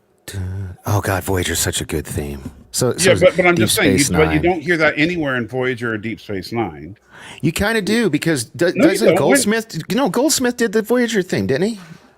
I don't know if he did the theme, but you don't hear the you don't hear that. Well, no, that's because but that's because there's no trace of the TOS theme or the T. Yeah, or but the it's not. We're TMPZ. not. It's not a. It's not No, with but the Enterprise. but you know what I mean? But you wouldn't play Yeah. that. Goldsmith did the Voyager theme. I thought so. Yeah. But my point is, there's no consistency of music in track. Yeah, but there's a similar sound. There's a similar No, vibe. they're There's all a, orchestral. That's the only thing they have in nah, common. I would disagree with that. Well, but at anyway. the very least, if we can agree on anything, Star Trek's music seems to fit, even with what we've seen in season 3 of Picard, better than anything that we've seen, other than obviously rolling out John Williams for the sequel movies for Star Trek or for Star Wars. Everything else we've gotten is utterly unmemorable. Well, I think the problem. I would agree with that. Forgettable. Here's the problem with Star Wars is that, okay, with Star Trek, I think we have consistent music as far as the quality of the music in Star Trek. I would say that we usually get music, if you're rating on a 1 to 10 scale, probably somewhere between a 7 and an 8. And it's pretty consistently there. It's really good music, right? However, with Star Wars, we started at a 10. And we stayed at a 10 for 6 straight movies. And now we get something that's like a 6. And so all of a sudden it feels like it's absolute garbage. It's I didn't call it absolute garbage. Right, I know, but I'm just saying. So when we watch a show like this, or Kenobi, or the future Ahsoka show, or Andor, or any show that doesn't use the John Williams music, it feels like it's crap because it's not using the music that's a 10 out of 10. I hate that you're making me say something good about Kenobi. The only good thing about Kenobi was they used John Williams' Obi-Wan Kenobi Okay, theme. so forgive me, not Kenobi, but the rest of them. Good thing about that. That's not the only good thing about Kenobi, but okay, we're not going to go down that rabbit hole. Yeah, right. We've already gone down a couple of other rabbit holes. I think we're not even halfway through this episode. No. So anyway, so then he gets to the shields, which God, I actually really like this part. I like this part. I did too. Even though this felt like a video game level, it absolutely did. Yeah. Right down to each level, they get progressively better weapons, and he has to collect the weapons just like when you're in a game. This is something that me and Jason have been doing. It's called Diablo 3 Rifts. And so he does like a level 10 rift, and then he does a level 20 rift, and then he does a level 30 rift. And it's like, how many times did you die yet? Except with this, Mando goes through on level 70 and just owns everybody. Yeah. The difference is Mando found the complete Mandalorian armor set that gives him the invulnerability bonus. So something. He took a power up beforehand, or Yeah, he did. Yeah. So R5 starts lowering the doors, and he just takes them down 2 at a time. Some really good, once again, and back to what you were saying earlier, Danny, when we see Mando by himself, or just him and Grogu on their little mission to take down Gideon. Yeah. Awesome. Absolute awesome sauce. That's funny that Aravik, you say that, because the same composer who wrote Star Trek Generations theme did the Deep Space Nine theme. I'm not even kidding. He also did the Star Trek 5 theme. Dennis McCarthy. Garbage. So, well, I'm just saying. I just thought it was funny that Aravik specifically said DS9 and Generations, because that's the same composer. Yeah, but everybody involved with Star Trek 5 needs to be imprisoned at Rorpente. Well, hey, no, they even use some of Jerry Goldsmith's music in 5. Come on now, you can't. Yeah, but Jerry Goldsmith didn't compose it, did he, or did he? Yeah, I think he did actually. So Jerry Goldsmith. I think they used his theme. Okay. Anybody that did original work on Star Trek 5 were Rorpente. I'm sorry, that's Rorpente. Yeah. All right, so. And then R5 shoos away the little droid, and we keep the fights going, and more absolute awesome fighting. And then he finds the clone. This I'm trying not to cuss. This scene really infuriated me, like to no end, because this should have been like way more important, way cool. Like it's just too easy. He just walks in there, pushes a few buttons, kills all the clones, and F's off. There's no there was like nothing. It was just too. It was unearned. Yeah, you know. Even though he just went through the 5 waves from the Rift Valley, it still felt unearned because there was no peril in the room. Yeah, that should have been like sort of boss fight-ish. Something, right. You know, like that just was way too easy, you know, because then after in the next room, he's about to run into Moff Gideon, right? Right. Yeah. Come on, man. Moff should have. Doesn't he want to protect his clones? You think he'd have like got into here first and like at least tried to, you know, had a fight, and then they could have had like the fights, you know, also has this element of he's trying to destroy these clones and the dude's trying to protect. Like there just could have been it could have been done so much better. So Normal tipped $1. No, super tip. And it says, my favorite part of this terrible episode was the mouse droid cops. Everything else felt uninspired, but I laughed at that part. I did laugh at the mouse droid cops, I have to admit. But I literally did the Picard face palm. I face palmed when that happened. I was just like, really? Oh my god! Yeah. You're gonna see those like little pops of them now or something. Little that's fine. Of them. You know, you make a little Roomba version of the mouse droid. There you go. Yeah.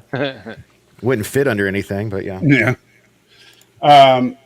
You know, I think one thing I would have done and this is just me, because we know where they're going, and at least Jason and I know where they're going with some of this stuff, ultimately. And you tell me what you would have thought of this, Danny. So we see this shot right here where you see a bunch of vaguely human shapes in vats. Right? You can totally tell that's Moff Gideon. I can tell right away. Let me finish, okay? Okay, sorry. Tell me what you think of this. Right. So you obscure it a little bit more, so you just see vaguely human shapes. So you can't tell it's Moff Gideon. Okay. And so you have Mando and Grogu walk up to the first vat, and you see like this horribly deformed shape. And he goes up to the next one, and it looks like slightly less deformed. And he keeps going up, and then he gets to the very last one, which is the one that, of course, is the most fully developed. And so then you just like, they're a bunch of failed attempts type of thing? Or they're in further stages of development. Okay, yeah, okay. And the very last one, he recognizes Luke Skywalker.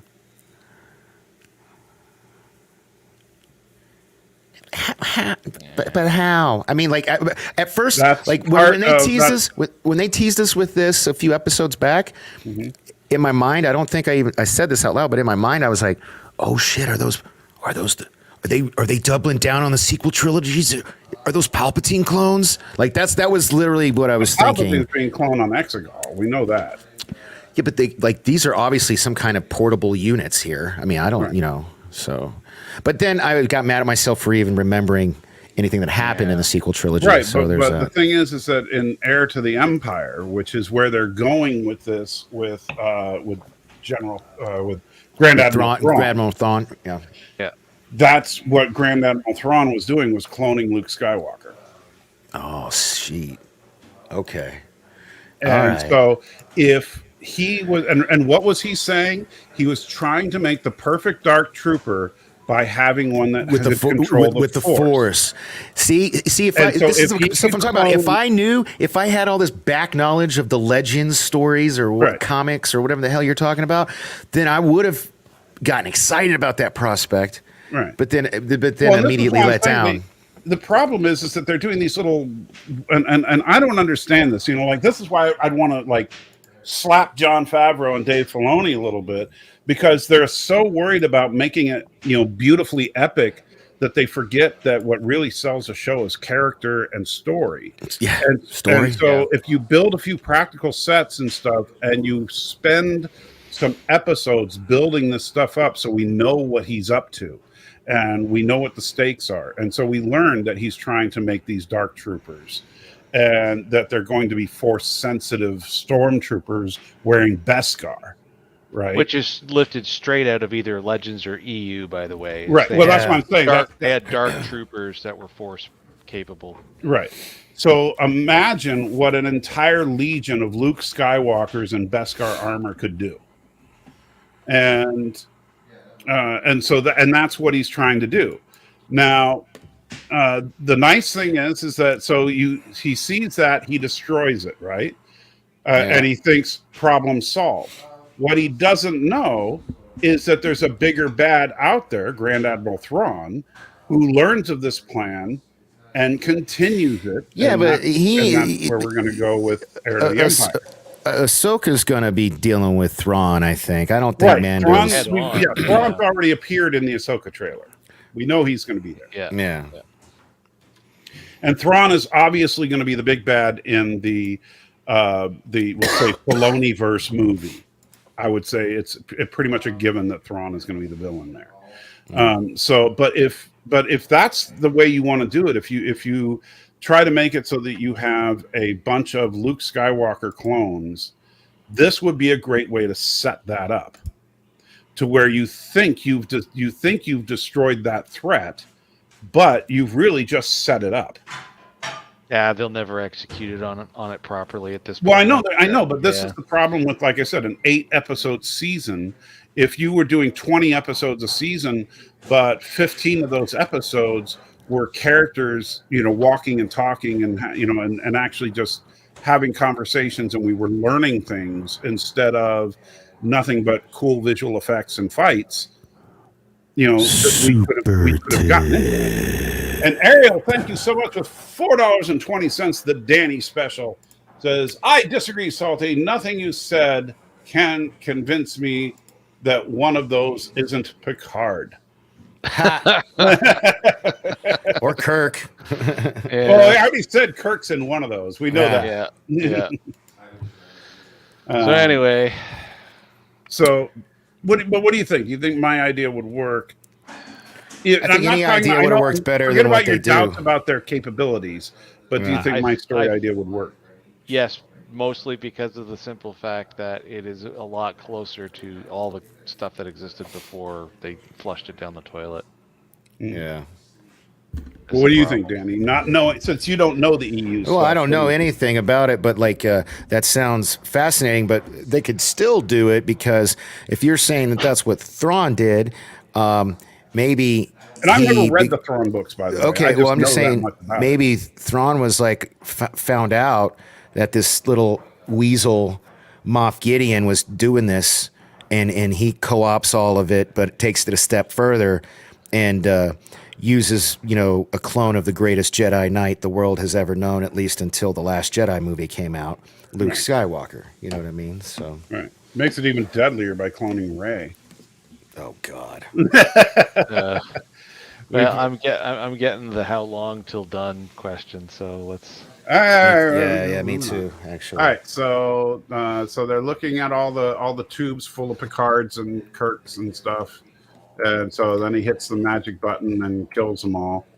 And meanwhile, the Mandalorians are all jumping on trampolines, and then they find the underground gardens and say, "Wow, you have underground gardens. That's pretty cool." You know what I thought of when I saw this? What? Genesis? Oh, come on. Yeah. Hey, this is just phase one. You have the Genesis too. Yeah. It took 11 months. Yeah. I was like, wow, these Mandalorians can cook. Yeah, when they got the body of Picard and Kirk, they also took the Genesis 2 torpedo and they made these little underground caverns full of planets. Yeah. And then Old Man Mando, tells them that they got these little gardens all over the planet. And, they didn't think anything. Gives the whole life finds a way speech from Jurassic Park. Yeah. Exactly what I said. Yeah. And then all of a sudden the dinosaurs start coming. I do like, it's funny because then, have either of you ever played Command and Conquer? Oh, yeah. No, I have not. Okay. But you have, Jason? I've had this moment from Command and Conquer because then the armorer calls up and says, "Your reinforcements have arrived." Oh yeah. And I immediately thought Command and Conquer. I'm not going to, but I kind of want to laugh in the face of all those people who tried to say the armorer was the spy in that episode. I'm like, come on, you're clearly not paying attention. No, the spies were just the Imperial Cabal. For the spy too, by the way. Do what? The wrestling lady was on the docket for being a spy. Yeah, but she clearly wasn't. I mean, she actually had speaking lines this episode. I know. Like, I think I must have seen about every conspiracy theory, idea, crazy thing out there. And the messed up thing is everyone was. They're either talking about Lieutenant Biscuits or who the hell were the spies? I mean, she was just a spy. Singular, the name of that episode was completely broken. Yeah, that one should have just been called the Shadow Council. The Shadow Council, yeah. Anyway, we digress. So the armor and all the Mandos are ready, and they all drop out and get ready to charge in. That's actually kind of a badass scene, I gotta say. That is, but with what happens later that Jason and I already talked about, it's depressing. So they all charge in. The stormtroopers meet him head on. Meanwhile, Mando is looking around with Grogu. He's about to run into. And then he runs into him. Now, what he didn't know until here, and what we didn't know until here, was that Gideon's suit actually is a mech suit as well, and so it gives him like the power of super strength and stuff. Because why not? And also has rocket launchers because he's Iron Man. Apparently, he's like Black Iron Man. He's poaching from the Mandos, so which I'm fine with, right? Because it's awesome to watch the fight. Now this, I was like, okay, Mando is I mean, because we saw these three guys take down Pez in like no time.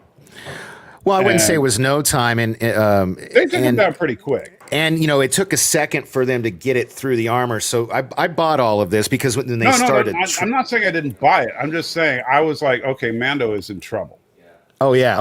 I know when these guys came out, I was like, Grogu better save the day, which he kind of does. But then, as soon as I heard no, I was like, oh yeah, here it comes.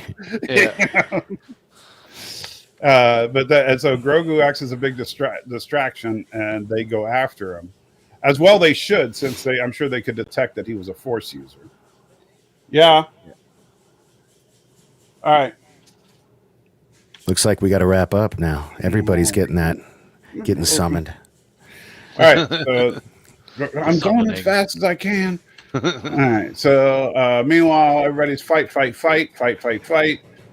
We get some more, and then Grogu's suit's broken now, I believe, and Grogu's kind of pulling some Yoda jumps. Jumping around like Attack of the Clones style Yoda. Right. Meanwhile, they're still duking it out, and then I do like this. So she shows up, but rather than just have like, oh yeah, Bo-Katan's so awesome, she just shows up and says, "Now go save your kid." Yeah, that was cool. I thought that was so. It's like, I'm going to take on the one dude. You go take on the three badass, Sith warriors. And so, and that is actually a cool new weapon too. They introduced a lot of cool stuff here. So then we have this cool fight with the three guards versus Grogu and Mando together, and I thought that was probably the coolest fight, since Grogu is totally non-physical, and Din is totally not a Force user, right? But the two of them together were able to hold their own against them. I appreciated that scene because it was one of those. We've had 3.5 seasons of Grogu, and we haven't seen him do anything interesting. Well, and it's kind of funny because when I was thinking about this, the character Bondage makes a good point, and I did like that about this scene. The two of them did work well together, learned how to work well quickly as a team. Yeah. And not only that, but the character with the most growth in this episode was actually Grogu. Yes. We see Grogu actually communicating with people, not just with the yes/no stuff, but with the nodding and stuff. And like, it's no longer just a baby that does what it wants to do. Grogu is now communicating and understanding, and being more of an actual apprentice, not just a insolent brat. And here comes another beautiful effect shot, the one you were talking about. Yeah. Some more fighting with Bo versus Moff Gideon. And again, some really nice choreography, some good fighting. It doesn't look super crappy like so many times when we see a man and woman fighting. This actually looks pretty good. I'll be right back. I don't really have anything to add to this until the force bubble part, but I'll be right back. All right. So get there as quick as we can here. And they do some more. And then right here, Moff crushes the Darksaber. Yeah, and that's when my brain just shut down. Really? You didn't like that? Oh, that. Whoa. No. Why? Well, for all kinds of perhaps headcanon reasons, but also the simple fact that Filoni spent, at this point, basically decades building out the Darksaber and the lore for the Mandalorians. Mm-hmm. And crushing it like that, to me, is tantamount to Luke throwing his lightsaber over his shoulder. But notice it's not gone because it's sitting on the floor at the end of the fight. Yeah, but so it might be able to be repaired. But unless you see it back in someone's hand after the fact that the ship crashed, unless you see it sitting someplace on a shelf, at the Great Forge waiting to be repaired or something, it's gone. This scene here is some BS. I forgot about this. This that's what we're talking about. Like this just kills me. I don't know how they recover this. I don't think it's forever gone. I do think that we see it again. I think that it'll be repaired, because I don't think there's anything that can be broken that the armorer can't fix. Well, that's my hope, but yeah. I was just shocked. I didn't it shouldn't have been. I don't know. I don't think it should have went down that way. Think about it. He's got the augmented strength, obviously, and the Darksaber is just a metal device. I would honestly have preferred that it accidentally got tossed down the cavern and then buried or something. I would have preferred that than they'd have to find breaking it. Yeah, and then they just go and recover it. But to break it like that, you gotta this is like homework time statements, but we're talking about a plot device that shows up second season of Clone Wars, is absolutely integral to all of the lore built around the Mandalorian society for over 1,000 years. It shows up in Rogue One, in Rebels, and becomes extremely central there. It's used by Darth Maul. It's used by Bo-Katan. It's used by Sabine Wren. It's used by Gar Saxon. And then it's deliberately used as a huge piece of plot tease at the end of season 1 of Mando when Gideon cuts his way out of his TIE fighter with it. And then here, the only time after it actually sees any kind of serious use, and then it's just like, oh well, we're gonna break it and throw it away. Yeah, but it's not like it can't be a new Darksaber can't be forged. It's not like it's impossible to be replaced. It was the original Darksaber, but think of it like the broken sword from Lord of the Rings. Like they could put that up on display somewhere, and then Bo-Katan could make a new one. Well, they need to get some elves, and they need to line them up right now. Right. Well, they'll get some elves from the planet Elftonian 3 or something. Yeah, whatever it takes, because at this point, that just. So then, so I do like this. So the crash happens, which just massive explosions, and here you go. So we have basically Mando and Bo-Katan try to shield Grogu, who then shields them. Yeah. Which I thought was a cute turnaround. Yeah. But the only thing I've got to say at this point is that the biggest mistake that they ever made with Grogu was making him have baby sounds the entire 3 seasons. Yeah. Because at this point, his actual emotional intelligence is a lot higher than they're giving credit for. Yeah. And with the way that his voice sound still is. Like, there should, yeah. That's right. a He should major start mistake. talking soon. Yeah, he should have already been talking. Yeah. And I don't know how they would have worked that in exactly, but I can just say that we've gone too long already. And they could even, maybe if they want, they could do something to where he starts speaking to Din telepathically or something. Like if they say that maybe, their species doesn't normally talk verbally and that's why Yoda sounds so weird when he talks, because that's just not the natural way they communicate. Yeah, well, maybe, and that's fine, but they should have figured that out in advance, because even this whole thing about, age and all this stuff, he's 60 years old in this show. 50. Well, 52 he was like at this point. 50-something or other, and we're already 3.5 years down the road. Right. He was 50 at the beginning of season 1, so he's somewhere around between 53 and 55. So if you call that like 10%, he's my age, basically. Yeah, but I mean, if you call it like 10% of the average age or whatever, like he's well past the point of should be talking. Oh, sure. So yeah, like they've just completely, it's a problem. I agree. I think that he should be talking. And that's part of the reason that I'd like to see Grogu be a central character in future Star Wars films. Is here you have a character that can be around for 800-900 years easy. Yeah.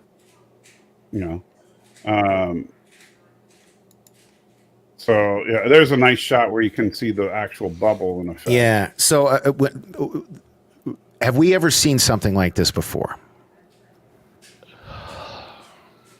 Yeah, we saw Obi-Wan do it. We saw Obi-Wan do it in this series. Okay. Probably didn't watch that episode. Not against fire, but against water. Yeah, he did against water. I'd have to think real hard about the animated. Well, I mean, this is like clearly it's like a force bubble. And we actually saw Grogu do it in season 1 when the flame trooper busted in. Grogu pushed the flame aside in season 1. Okay. Oh, that's right. Okay. Yeah. But then Grogu passed out afterwards. But this time he just kind of sat. He just fell on his butt afterwards. Yeah. Yeah, because he exerted himself for sure. Because he had just fought the 3 guards and then held off the explosion of all explosions. Mm-hmm. Yeah. Okay. I mean, this was definitely Grogu's biggest feat. But you can tell he's getting to be very powerful. Man, I'm so jealous of people who are about to watch episode 9 and 10 in IMAX right now. That's not fair.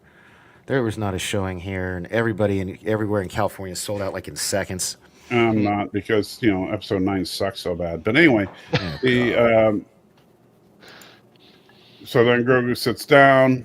We see that they start taking the oath in the Okay, so they have some young. Did nobody else think, like I was thinking, wait a minute, Bo-Katan knows that things there, like they're just cool with that. They're not. This is where it just the mythosaur is part of their belief system. Why? But the fact that she's seen unaddressed. She knows it's in there. It doesn't come up. It's like. And all they do is they show us, when they cut down like under the water after this scene, they show him wink at us. Yeah, because maybe Baby Yoda poked him Din Grogu. His name is Din Grogu. Din Baby Yoda now. Din Grogu. Yeah. Din Baby Yoda. That's. But yeah, there's so many things.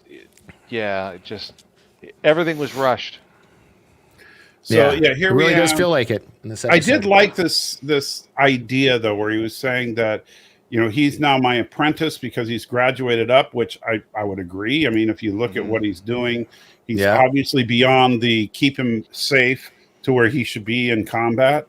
Right. And she's like, well, he can't take the oath. And he's like, well, as his parent, I can, his parent can vouch for him, but his parents, who knows where his parents are. It's like, but so he adopts him basically. Yeah. And then and takes the oath for him. And then, so he's now Din Grogu, since he's now family. And he looks into the water, and the mythosaur senses him apparently. And his eye opens up, yeah. Right. And then it's like, ooh. Yeah. And then in the end. Oh, and then we go to the Great Forge, and then she lights the forge. Yeah, they light up the Great Forge. Everyone's all like, one of us, one of. Yeah. And then the funniest moment. Then we go back to Vietnam. Yeah, exactly what he said. Exactly what he said. Back to Vietnam. Back to planet Vietnam, where Grogu gets some snacks, and they steal an old IG head. They didn't steal it. They asked for it. Yeah, I know. And this is where he sets up for the future movie, where he's like, hey, I'm a bounty hunter, but I don't want to be a dick about it. So how about I work for you guys? And he's like, I don't know. He says, yes, you do. He's like, yeah, you're right. So is it just me, or is that not Dave Filoni over his shoulder? Yeah, I think that is. Kind of looks like wearing his traditional hat too. Wearing Wow. Yeah. Not even hiding it, Yeah. Yeah. Look at me. Look at me. Yeah, I think you're right. I think that is him. Mm-hmm. So then he goes back, gets the deed to his house, his little retirement home. Yeah. You'd think, though, honestly, and there's IG is now the new sheriff. The longest walk around the park. Like, this is a literal book-ended callback. Yeah. I do like the idea that IG is the sheriff, but the way they did it from episode 1 could have been handled a lot better. Whatever happened to Timothy Oliphant's character? I wouldn't have minded seeing him again. He got killed. Yeah. Did he get killed? He did? Yeah. He did. Oh, okay. Again, a whole other Rush problem in that show. Yeah. But you would think after all the stuff that Mando's done just for the people of Navarro, let alone the rest of the galaxy, they give him better than a one-room shack in the middle of a desert with one tree. You're not thinking this through. He's got to go on quests so that he can expand his house. Yeah, that's true. Yeah, Skyrim. So he could level up, because then only when he gets more gadgets and toys and souvenirs, then he'll need to have a place off to the side. Yeah, I don't know. This I actually like this ending. I know a lot of people hated it, but I like this ending because this is exactly what I would see for him being the gunslinger. This is a gunslinger's home. But I don't mind. We know it's not the end is the problem. Yeah. Well, that's the thing. This should be the end of the Mandalorian. Like, this should be the last time we ever see him. Yeah, and it would totally work the way it'd be fine. I'd be happier with that than anything else. Post-credit scene of Boba Fett. Is there? I did not. Oh, hold up. I did not notice that. Let me see if there is, I didn't see it. Let me stop screen so I don't accidentally. I'm shuttling through. Sorry. Yeah, I'm shuffling through right now. I don't see any post-credit. No, there's no. There's no post-credit scene. No, there isn't. No. Mercer means in Boba Fett. Now I'm gonna have to go back and check that episode. In Book of Boba. Oh, he says Oliphant survived. Oh, okay, yeah, but maybe he'll come back in Book of Boba. Oh, you're talking about him, yeah. Yeah. By the way, I do like where they have the concept art that they show in the credits. Yeah, that is pretty neat. They've got some... I was going to say my personal favorite from this one is right here from that last shot. Oh, yeah. Yeah. That is cool. Well, and so now we're not rating the season. We'll do that next week. All right, fine. If we're not, we're just talking about this episode. Okay, fine. Yes. Then to be fair, 6. I'm giving it a 6. Okay. Jason? I really want to give it a 5, but I'm sorry. I'll stick with 6. I'm feeling really mean, and I'm going to punch it with a 4. A 4?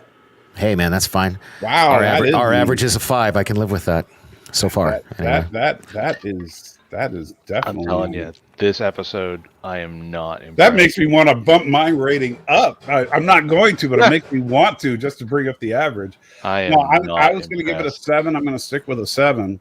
I think it's good. Oh wow, we went 5, 6, 7. Right? Yeah, I don't think. I think it was good. I don't think it was great. 8 to me is great. 7 is good. And I wish that they had done more. 6 is okay. 5 is meh. Anything under 5 is just trash. Yeah, to me, 5. My ultimate thing that I always say is that 5 means if the choice is watching this episode or watching paint dry, it's a coin toss. Right. Right. If it's 4, that means I would rather watch paint dry. If it's 6, I would rather watch the episode. So does It Made Me Angry? Right. So if you have negative feelings about watching it, then I would say 4.